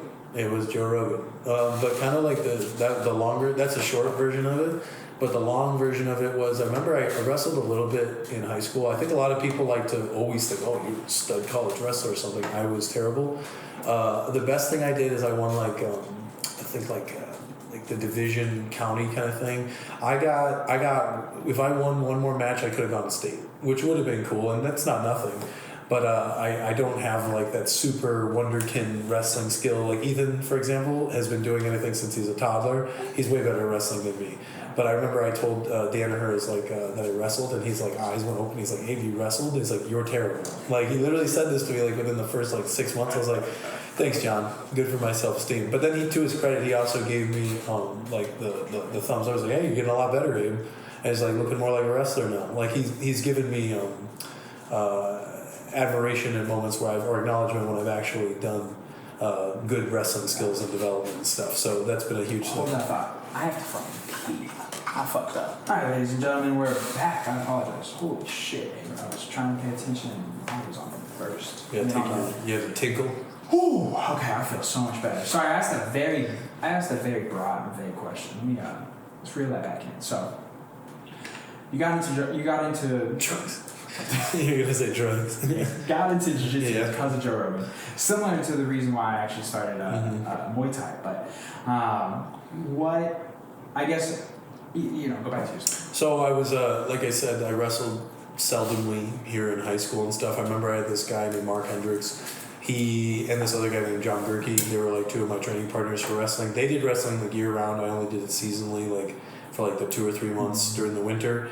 And I don't think I was ever really that good, but I did okay for considering it. But Illinois is also a very wrestling state, like tons of wrestling in Illinois. But these guys did it year round. They went to full like summer camps and stuff like that. They did everything. And I remember this one dude named Mark literally beat my ass like every day. He took me down all the time. He kicked my ass, and he was one of my training partners. But I remember this was during the time like Brock Lesnar was fighting the UFC, and they were like talking about MMA, and they like brought up jiu-jitsu as a thing, and I'm like, oh, and they're like, yeah, it's like wrestling, but you can like strangle people and you can do an armbar. And I remember I never got to take down Mark ever, and he's like, this dude's a stud. I think he eventually got like a full ride to like UW-Madison or one of the Wisconsin schools for wrestling. And I think John Gerke went to like somewhere in Missouri, but they're both really talented. And so what happens is like I never really got the better of these guys. But me and Mark looks at me and he's like, hey, let's roll. I was like, let's do like a little jiu-jitsu thing. This is before I ever did any jiu-jitsu. They showed me what a rear naked was, an armbar, and I go and I get his back and I get a rear naked on him and I strangle him, and I'm like, and he's like, let's go again. And we did it twice, and then I got him again, and I was like, And I never really put much thought into it. I explored with this little jiu-jitsu club when I was an undergrad, but I actually got kicked out because I think they thought I was a little too spazzy for the group. But it was probably for the best. I just ended up focusing on just weightlifting and stuff, and it wasn't until I went to graduate school until I was like, oh, I think like now I have more time for hobbies, so I started to learn how to dance. And I started to learn, and I did that for a year, and then a year later I started learning how to do jiu-jitsu because I got a car. So I got my car in grad because I rode a bike for like 3.5 years, and I didn't have the ability to get to a gym. But I remember hearing the call of Joe Rogan, you need to do jiu-jitsu, it like empowers you, bro, like that kind of thing. And then eventually I went to like a Carlson Gracie gym, and basically from there I started training, and then that was the rest was history pretty much. But that was in Oklahoma like 6.5 years ago. Yeah. And so how did you make your way down here? So Oklahoma happened. I was there for probably about 4 years, but this was probably in like the last 1.5 or 2 years I was there. I did jiu-jitsu there for probably about less than a year, and then COVID happened, and then I pretty much just spent that summer in COVID. Like I think it started in like March or late February, and then I spent that until like basically early fall in Oklahoma, and then that winter, I was like, I gotta get out of here. And then I graduated from my program, I left, and I went down to Dallas because I liked Dallas a lot because it had jiu-jitsu. I'd gone down there several times to train jiu-jitsu, and I thought it was fun, and it also had a lot of dancing. And that was literally the only reason I went to Dallas, other than I have a job here. But the main thing, I started becoming very focused on my hobbies. Like earlier on, I said, I used to wake up at like 4 a.m. and all that stuff. All that went out the window when I started dancing because I went to go to bed at 4 a.m. and then I'd wake up. It's just different. Like Latin nightlife is very different. You literally don't start dancing till like 11 at night, and then you dance till like 3 in the morning. And that was a really fun few years of my life. I've been dancing for probably about 7.5 years, but I'd say I peaked during the first like 5. What drew you to that? Latinos. Yeah. Latinos. Yeah. Well, it's also fun. I thought it was kind of cool. I like the idea of being like a Renaissance man, and a guy needs to be well-rounded. Yeah. My first exposure to Latin dance was probably undergrad. I remember I went to, I was friends with a lot of Latinos back in like the Chicagoland area. And I remember there was this girl who I was hanging out with here and there, and we went to like a Mexican party, and they were way better than the white guy parties because the white guy parties just had like Keystone and whatever gross shit. Yeah. But this we had there, they had Corona beer and like all kinds of stuff, and so they had food and I was like, oh my god, this is lit. Literally, they actually had like food and shit. I was like, this is like, so it was all Latinos. I was like the one gringo there, and I remember they started playing Romeo Santos, which is like a big bachata music. He's a bachata artist. He's Dominican, and that was like, I started learning, and I was like, oh, this is like the shit. And I was like, I kind of thought it was fun and cool, and I remember trying to dance, and I had no idea what I was doing, but I remember seeing this one stud dude who had like all these people dancing with him, all these girls coming up, and like, oh my god. I was like, maybe this is something I could do at some point. I remember I went on a date with this one girl who was like a salsera, so she does salsa, and I always kind of like, was like, oh yeah, maybe it was in there. There were little inklings, and then eventually it kind of fully culminated on a trip to Chicago where I was on the outskirts, the outer burbs, and I went into Chicago, and my cousin does dancing, and she invited me out one night. I remember going to like what's called a social, which is like a party like I just mentioned, where you went out and everybody's dancing with everybody. It's a cool way to just meet people. I liked the idea of being able to meet girls in person because I always felt like I did better if I could just talk to them versus like Tinder and all that other stuff. And so for me, I felt like it was easier to get that connect. Plus, it's kind of fun. I like the music. I think the music's fun. I think that it's a good way to like meet chicks that you know are going to be pretty and they don't like what's the word, catfish you. So like you can literally see them and you're like, hey, you want to go out on a date? Yeah, that'd be cool. And then you have something in common immediately. Whereas most of the time, jiu-jitsu wasn't something most of the girls that I met really did. And so then it was easier for me to connect with the girls, and that way I could meet them in the middle. So I also think it's a very good complementary skill to jiu-jitsu. I think it's like the exact opposite of jiu-jitsu. Like the goal of dancing is to stop fighting, and the goal of fighting is to stop dancing. And so I think like they're kind of like cool inverses of each other. And then it's also kind of like a balance between the feminine and masculine energies, like where I actually think dancing is the masculine one, but fighting is the feminine one. Where my job when I'm dancing is to establish order, which is the masculine quality, where I'm dancing with a girl. Where I am naturally the more masculine one of the two, where I have to, as a lead, you're creating structure. Whereas in jiu-jitsu, I have to kind of combine order to some degree, but I'm trying to invoke my will on them. So in a sense that I am like trying to like be masculine and that I'm trying to create order, but it's a chaotic thing. And I think chaotic by nature is more of a feminine thing. Like emotional and mixing and creativity, I think, is a feminine quality, for example, new things, innovation. Whereas like masculinity is like doing things the way that, discipline and doing things the traditional way, if that makes sense. It does make sense. And so I think of fighting as more of a feminine kind of thing in that way. When did you come up with that, or would you realize that inverse relationship? Just kind of like through grad school, I started kind of thinking about them while doing them at the same time. I had to think about how my mind had to be similar but really different in some ways. Where I noticed like a lot of the time when you're dancing with someone, like you're dancing with a girl, it's a problem when she tries to not go with what you're trying to have her do, and you bump into each other. Right, but then if you fight a guy, let's say you're doing stand-up, like maybe you know this from striking, is he mirrors you easily to try to defend himself. That's what you're trying to do in actual dance, but the problem is you keep running into each other. But if you guys ran into each other in fighting, I would start punching you. You know what I'm saying? So they automatically would start doing the exact opposite of what you're supposed to do. Where in fighting, you're supposed to create action, create spontaneity, create connection in that way, where you're creating connection in dancing, but in a more like spiritual way in that way. So it's like kind of that. That's fucking cool. Mm-hmm. So you've okay. So then so you went to Dallas. You were dancing. You're doing jiu-jitsu, and then how'd you make it to Austin? So I went to Dallas. I was there. I used to work for a company called Thermo Fisher Scientific as like a sales rep. So I used to sell. I was called a TSS, which is a technical sales specialist. Basically, it means a scientist who sells shit. And what I did is like I had to have some sort of special. Mostly when it comes to like learning things like biochemistry, it's a language itself, and so I could speak biochemistry and speak science. So when I talk to scientists, I could talk to them. I understood all their processes. So a regular salesman can't go in there because they usually don't know the lingo. They might have all the sales ability and they know when to follow up and do things. But if you talk to a scientist who has like been doing this for like 20 years and speaks a particular language, if you can't speak science to them, they're not going to like believe you actually know what you're talking about past trying to just sell to them. So my job was to get to know scientists, become friends with them, and then sell them stuff.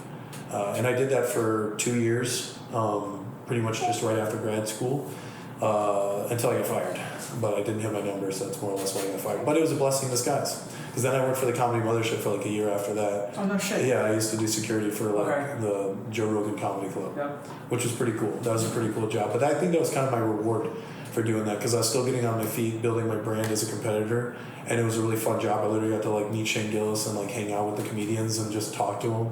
And it was a fun little inverse doing comedy at night. I didn't do comedy, but viewing comedy at night and then doing jiu-jitsu during the day. Yeah. Are you a big comedy fan? I like funny things, but I think everybody likes funny things. Yeah. Like, I don't like comedy as an art. I don't like looking like, wow, it was a really technical way you delivered that story. I just like, if it's funny, it's funny. Sure. Yeah. Sure. You're not looking at it from like the inquisitive. I don't care too much. No, I don't think, like, I'm sure there's more layers to it, but I kind of think it's weird to dissect comedy in that way.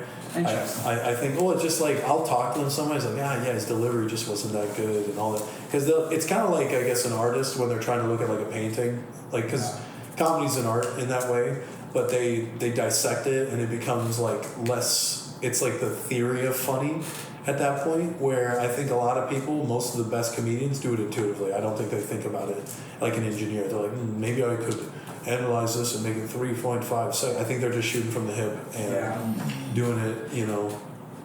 My only pushback to that is that there was one time I used to go to the mothership as frequent as I could, and I would get to see people do the same act over I saw the same act thousands of times. And one thing that I realized was that, dude, the placement of the jokes within the act makes it does make a difference, but I guess it's like when I start talking like theory and stuff like that, I guess maybe it would be different if I had the pursuit of wanting to be a comedian, because I can talk nerdy jiu-jitsu all day, which jiu-jitsu is also an art form. Like, it's an art. You're an artist if you do jiu-jitsu, especially when it comes to the creative applications and all that kind of stuff. So it's just, to me, there's more of a mechanical aspect to jiu-jitsu, so it's easy for me to dissect it.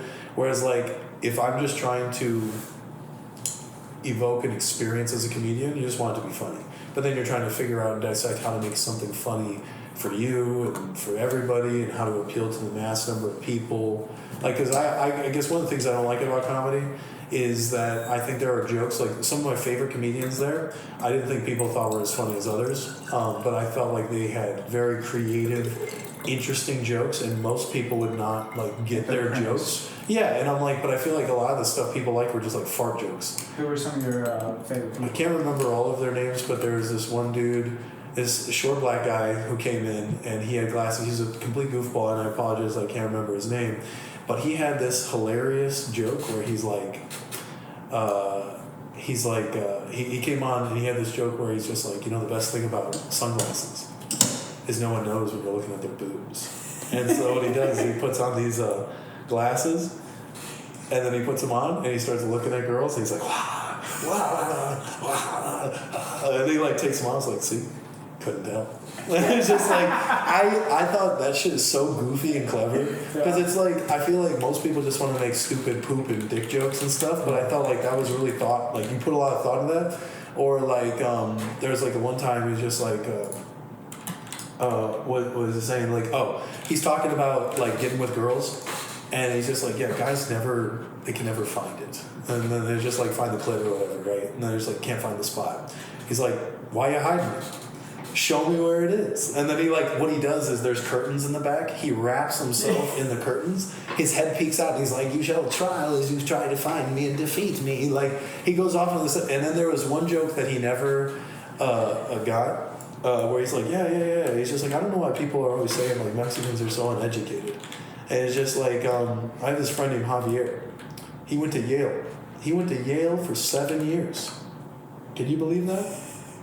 I was the only one who got that joke. It's like he went to Yale for 7 years. Jail. Yeah. That was see, I know it's maybe the delivery of that one is hard to do, but it took me like 10 seconds and then I fucking busted out laughing and there was nobody else laughing at it. But I think that's like the most clever. I love dry humor, I guess. Sure. Like I like being rewarded for thinking about the joke. Yeah. Whereas you want them to have a good premise. Nuance. Like I like nuance and I like it to not be the same kind of joke. And so I think that's why typically girls aren't as good at comedians as guys, because it's like I think most people who probably watch comedy are dudes. So if they're going to do jokes about being a girl, we can't relate to it as much. So it's not that it can't be funny. It's just that oftentimes I think humor is funny because of two reasons. It's either relatable or absurd. Yeah. Like you follow us like that's exactly how it is. Like people laughing and they're like, yeah, you know this person who acts like this, and they're like, yes, they are exactly. That's why the impressions and stuff are so funny, because we're like, we've all met that Chinese guy who does that at the blah blah blah. Yeah. Like, and then the other one is like a guy who's like, you ever notice how this is something we do? And then they like point it out. Where that one's also like absurdity, but also relatable. Yeah, like I'll know some people that will do like humor that's like for Latinos, and then they'll point out something like, oh, did you ever have your tia do this? And he's like, hit you with the chancla. He's like, we as gringos can't relate to it because we didn't get hit with a chancla, but we have something like it. Yeah, I'll understand like the maternal like disciplinarian as a thing, but I won't remember like getting hit with a shoe like growing up. It would be other things. Yeah. Right. Yeah. So you ended up working at the mothership, and then how did you make this transition to being a full-time grappler, and then also when did you officially join the team? I kind of joined the team really early, actually. I got here about 4.5 years ago, and then like 1 month in, I got asked to join the pro team. Probably in part, you could probably have Big Dan to thank, because I think I was supposed to be food for him. Like when I initially came here, I was like a chubby 220, and like I made friends with Dan, and then I think Dan. I don't know if Dan said anything on my behalf or that John just noticed. I never said no to Dan if he ever asked me. And then I think John probably also saw to some degree that I was good at like leg locks and heel hooks and stuff. This was literally right after they got here from Puerto Rico and everything broke up. So they were looking for people. And at the time there was only like 4 or 5 like official people on the team or something, maybe like a little bit more than that, but it was a pretty small team. And then what happened is they were trying to like rebuild. And so at the very least, maybe they didn't think very much of me like becoming like a pro or doing anything, but they're like, we need bodies at the very least. And back then the pro team and the regular public team were 2 separate places. They had Renzo Gracie was the public team and the pro team was different. And so they just knew that many of the pros needed people to train with, and so I was just kind of a part of that. And so a month in, because I never told people no, I was tolerant, I was also bigger, probably helped in a lot of ways. I don't necessarily know if they like, oh, I see something special in you, Abraham, like, or anything like that. I just came to training all the time, which is part of why I lost my job. It's because I was addicted to jiu-jitsu all the time, and all I'd want to do is go out, dance, and do jiu-jitsu. And then they're like, hey, you're not hitting your number. And I'm like, I don't want to work 80 hours a week for you. Like, and so that kind of became the thing. So when it happened, I was depressed and sad about it, but then like 5-6 months later, I was like, it's not that big a deal. Yeah. I was making money doing jiu-jitsu and figuring things out, and so it just kind of worked out. What was the major moment for you where you were like, I can actually do this? Probably in the midst of me being at the mothership, where I was there, and I remember working and doing that kind of thing, but I kept getting seminars, I got privates. I remember I was doing like 10 or 12 privates a month, and I was like, I can actually make as much money I'm working here at the mothership as I could doing this. And so I started kind of like, I had to keep staying up till like 5 in the morning all the time, and I was already kind of thinking like, maybe this isn't really a cohesive job for my training schedule. And so it just kind of made sense. And so it's just like one of those things. So I eventually left, and and it just made sense not to try to like go back or anything like that, just because it fit better with my schedule. And my competitive career was kind of starting to take off because I beat Wagner. I had a bunch of like big matches and stuff, and so I think I started getting more attention. My Instagram started getting more popular, and so I was like, oh, I guess I could just do this instead. But I had to be on top of like getting seminars and stuff like that. Sure. Yeah, and finding ways to make more money, which leads us into your Patreon and your and my website. Yes. So they're the same thing more or less. It's just some people like Patreon, some people like my website. So if you guys want to learn there. So it's fun. I literally have like 15 hours of content, classes. I answer questions. So like if you join either of the subscriptions, you immediately get to join my chat group, which has like 40 people in it, and they all just ask questions in jiu-jitsu or things in regular. It's also just a cool group of people. Like everybody on there is like super supportive and like helpful. So it's like a cool jiu-jitsu support group, and then I'm just kind of the leader. And if people ask like a jiu-jitsu question, I'll literally give them like a long answer to it. They'll be like, hey, how do you defend omoplatas? I'm like, well, you see, and you've seen how I teach, but just basically imagine me verbalizing that in written form. Yeah. And a lot of people tell me that I should like screenshot the conversations I have because they get a lot of value out of that aspect of it. So I think a lot of people like the subscription, if not for the massive library, but also for the direct verbal help. Yeah. Like I literally give them direction and tell them, oh, you can do this. Yeah, I mean, there's got to be a lot of like value in that. And so, do you have different levels of subscription, or is it just? Yeah, I've recently started to open a bronze and a silver, and so basically bronze is like the baseline one I just showed you, and then there's the silver where now I'm telling people you can send me content every month, like a whole match, and I'll give you feedback on it. You can do as many times as you want. So that one's a bit more pricey than that, but I'm also going out of my way to give you personal direction rather than like it being part of the group. Yeah, that makes sense. And then what are the prices? I haven't. One's so right now the baseline is 20 till the end of the month, but then essentially I'm going to up it to 30, I think, and then probably make the 51 into 60. So 50 is the silver one. Okay. So, but that's literally I have to go out of my way to watch videos, and you can do it as much in time. So, and then I think eventually I'll do a gold one, but I probably will only take so many gold people. With that one, I'll probably write up a training program for you. And then I'll use my library to be like, here are videos you should watch, and then drill these techniques. So I'll get more hands-on, but that's going to be like I'm only going to probably take like a few people at a time. Sure, because that can get real time consuming. That makes sense. And so then you would take on maybe like $100 a month or something like that. Probably more than that, but yeah. But more or less like a bigger. It's going to be more pricey. But I also want to do subscriptions for schools, where I want to create their programs for them, and I'll create a monthly plan. Because I've noticed a lot of these guys who do like bodybuilding or do powerlifting will make routines and stuff like that. I think you can do the same thing for jiu-jitsu. Be like, here's what we're going to do this month. Here are the classes. You as a teacher watch these classes, and then you can teach these concepts to your students. That's a really interesting concept. I think there's a lot of value in that. I think so too, and I'm surprised more people don't do it. Yeah. I'm surprised more people just don't do what you're doing in general. Which is what? Like the actual, like, I think what you're doing is genius for, look, there's not a lot of money in jiu-jitsu at the moment. It's growing, the money's getting better, but you have to be creative and you have to find different ways to make money. And I think what you're doing, I think that a lot of people competing at your level could do the exact same thing, but they're not.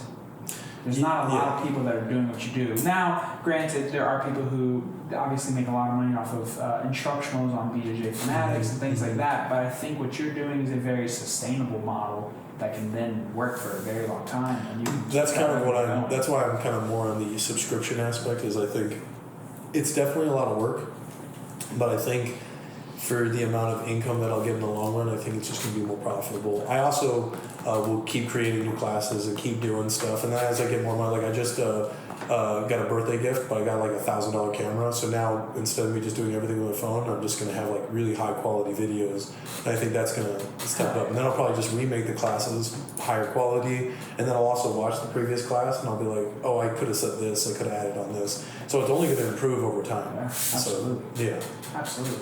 And so one thing that we talked about right before this, there's two things that I still want to talk about, and we can wrap it up, but there's two aspects. One thing that I find very interesting about you is your commitment to strength and conditioning compared to a lot of jiu-jitsu athletes, and then also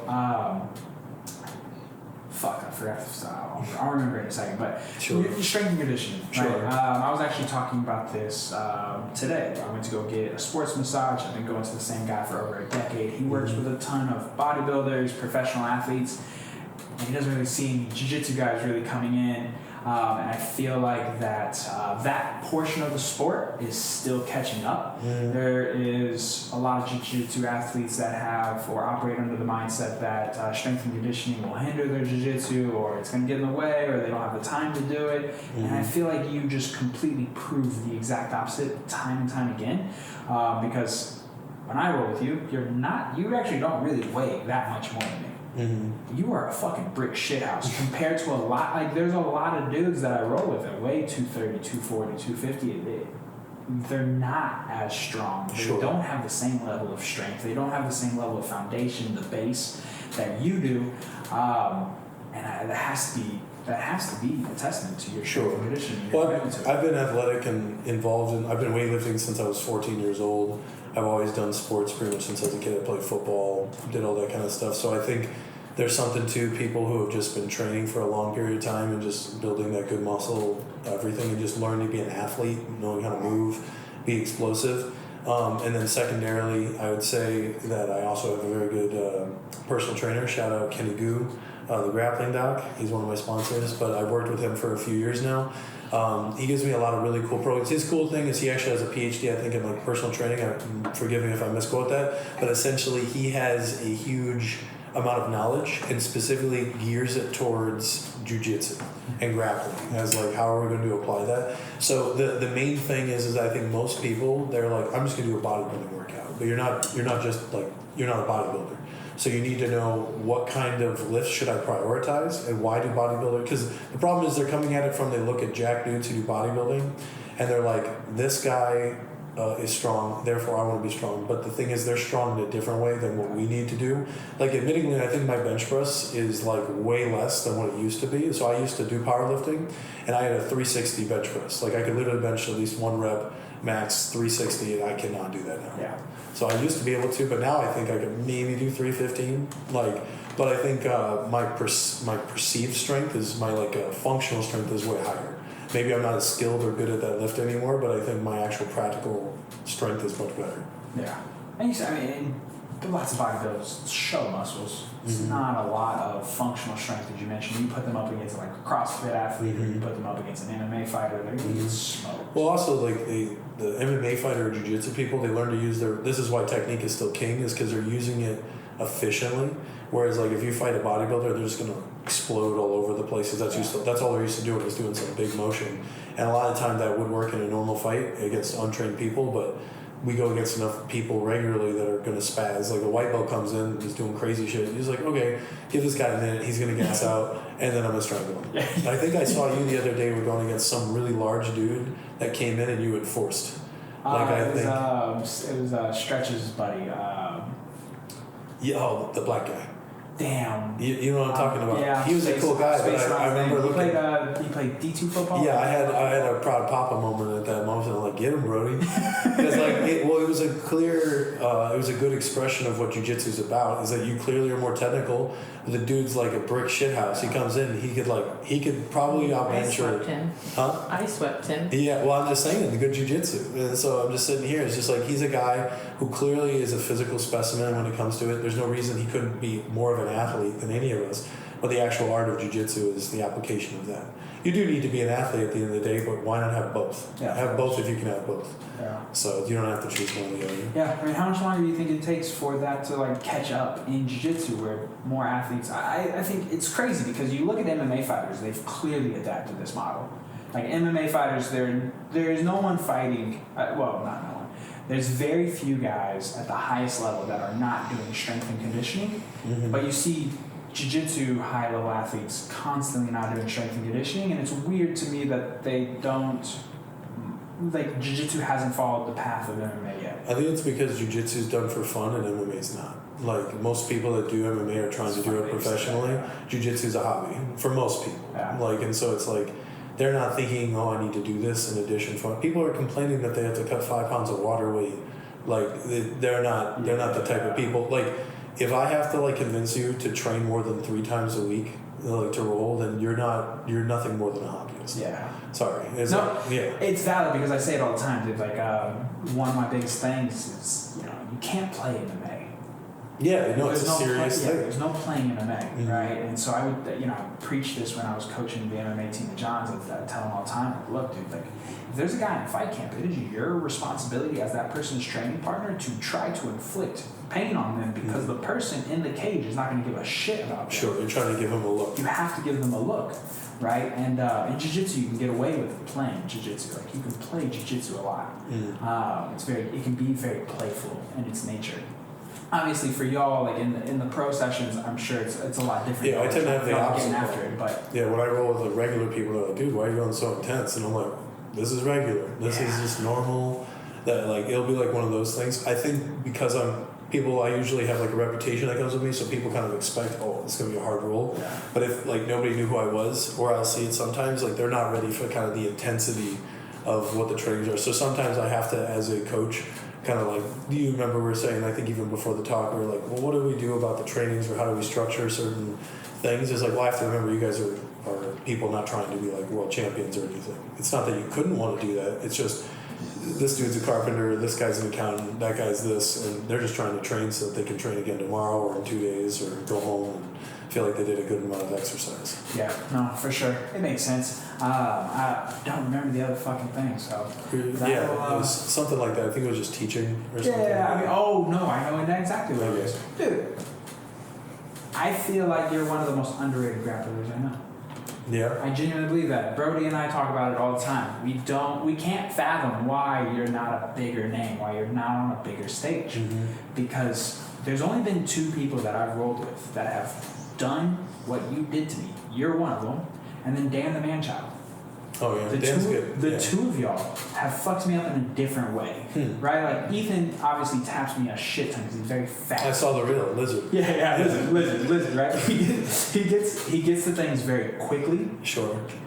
But what you and Man-Child did to me is completely different.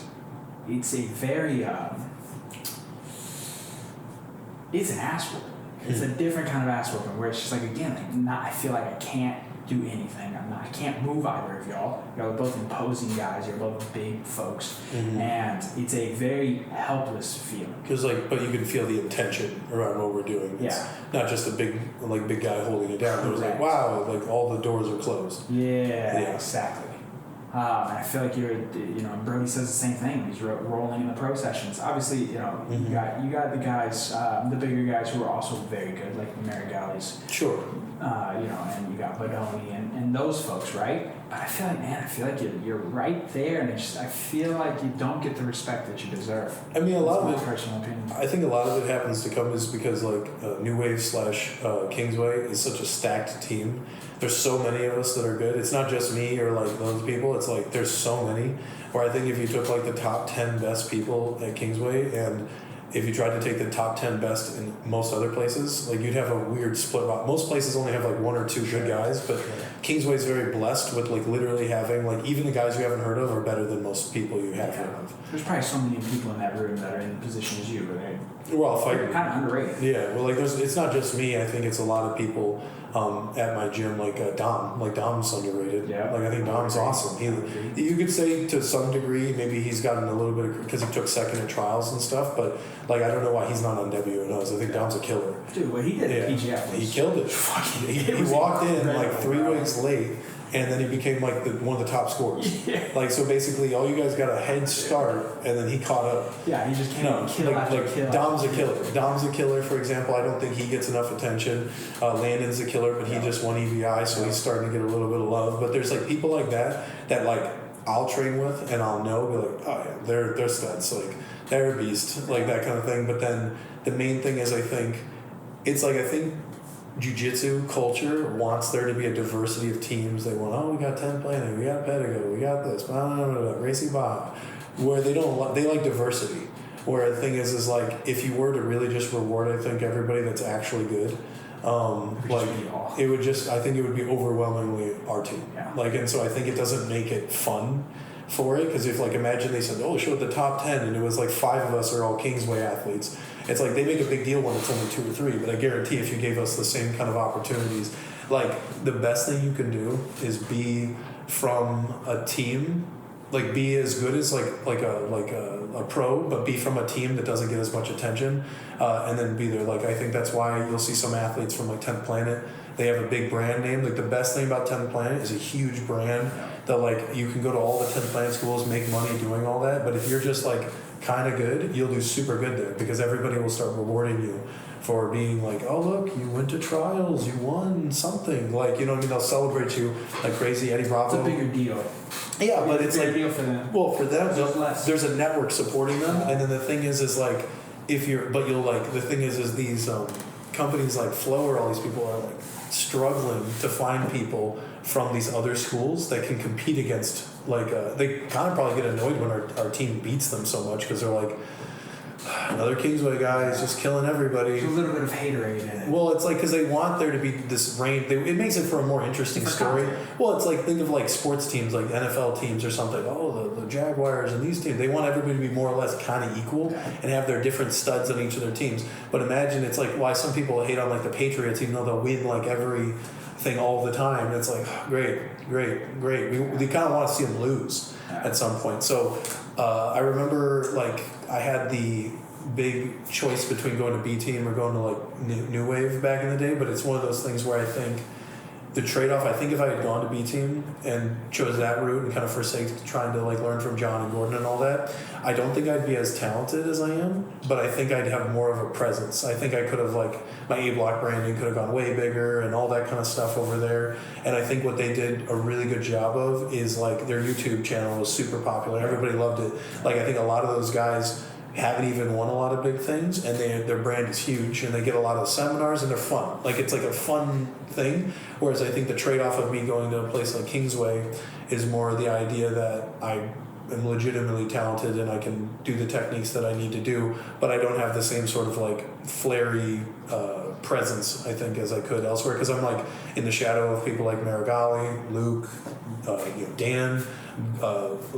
John Carlo, but all these guys basically, if I did 88, I'd have to fight John Carlo at ADCC, and Marigali's like going to be the guy who kills everybody at minus 99. You know what I'm saying? Yeah. And so I have or Luke, like I have to fight one of those guys, and I'm like those guys are studs, and they're probably the biggest contenders in those things. But then I, as their teammate, would have to get past them if I wanted to be like the big thing. So I think they see it as they're kind of capped out. They're like, oh, we already have so many people that are talented at 88, 99 or whatever from this team. Why would we give another Kingsway guy another shot? Yeah. I mean, dude, I hope, I can't, well, not hope. I know it's going to happen. Mm-hmm. I can't wait for you to get your fucking big break, your big match. It'll come. Like, I'll win. I'm going to win trials in November, you'll see. So I'm going to go win trials. I'm going to do all that. You guys are going to see me at ADCC in Poland. It'll be a nice, cool trip to get. You guys are going to go see me smash people. And I'll get there. So, I fully believe in you. Mm-hmm. I love your class of house. I think that it's extremely insightful. I think your ability to not only explain the concept, but then to dissect it and take it even a step further. You understand the mechanisms and how the mechanisms work as well. I think what you were saying about you've learned how to learn. I think you apply that to the way that you teach class. It's very digestible. It sticks. And what I used against the big guy to the role that you're referencing was exactly some of the things that you showed me, different controlling techniques, and it works, and you know what you're talking about, dude. And I think people should be signing up for your subscription. I think that I think that you're underrated. I think that you are fucking good at what you do. I think that you're a very interesting guy. You're very easy to talk to. I fucking enjoyed this. Very easy to talk to, too. I was looking forward to this a lot. I think you're very interesting with the dancing and the scientists and the fucking, how you said want to be a Renaissance man. I admire greatness, and I admire people striving for greatness, and that's why I like doing this. It's why I want to do this, and because I like talking to people like yourself who you just want to do things. You just want to try different things. You want to see what molds to you, and then you want to run with it. Yep. And I fucking love it. tell everybody where they can find you on Instagram, where they can sign up for your subscription services. Go ahead and plug the classes that you teach, the whole 9 yards. Give the people. So currently, Instagram, YouTube, Abraham the Mountain. I have things on that. I'll get more back into YouTube videos eventually, but I post stuff every day on Instagram. I have a subscription on my website, abrahamthemountain.com, or my Patreon, which is also Abraham the Mountain. Very easy to remember. It's all the same. And basically, I post the same content. I have a library of 15 hours plus of growing content. I post new stuff every week. I answer questions in my group chat and everything like that. A lot of people really like it. This is the last month in October to keep the $20 a month before I raise the price in November. Take a private with me. I do online and in-person privates. I do bulk discounts, and you can do group privates and stuff like that. I'm trying to think of anything else. Or have me for a summer. Oh. Yeah. Anything else? Come to my classes at Half Gracie Jiu-Jitsu. I teach Monday, Wednesday, Friday at the moment. Check the schedule, usually in the evenings. Yep. Yep, you can come roll with him. Hell yeah. Yeah. Fuck yeah, dude. Hey, I appreciate your time, man. Thanks so much. Absolutely.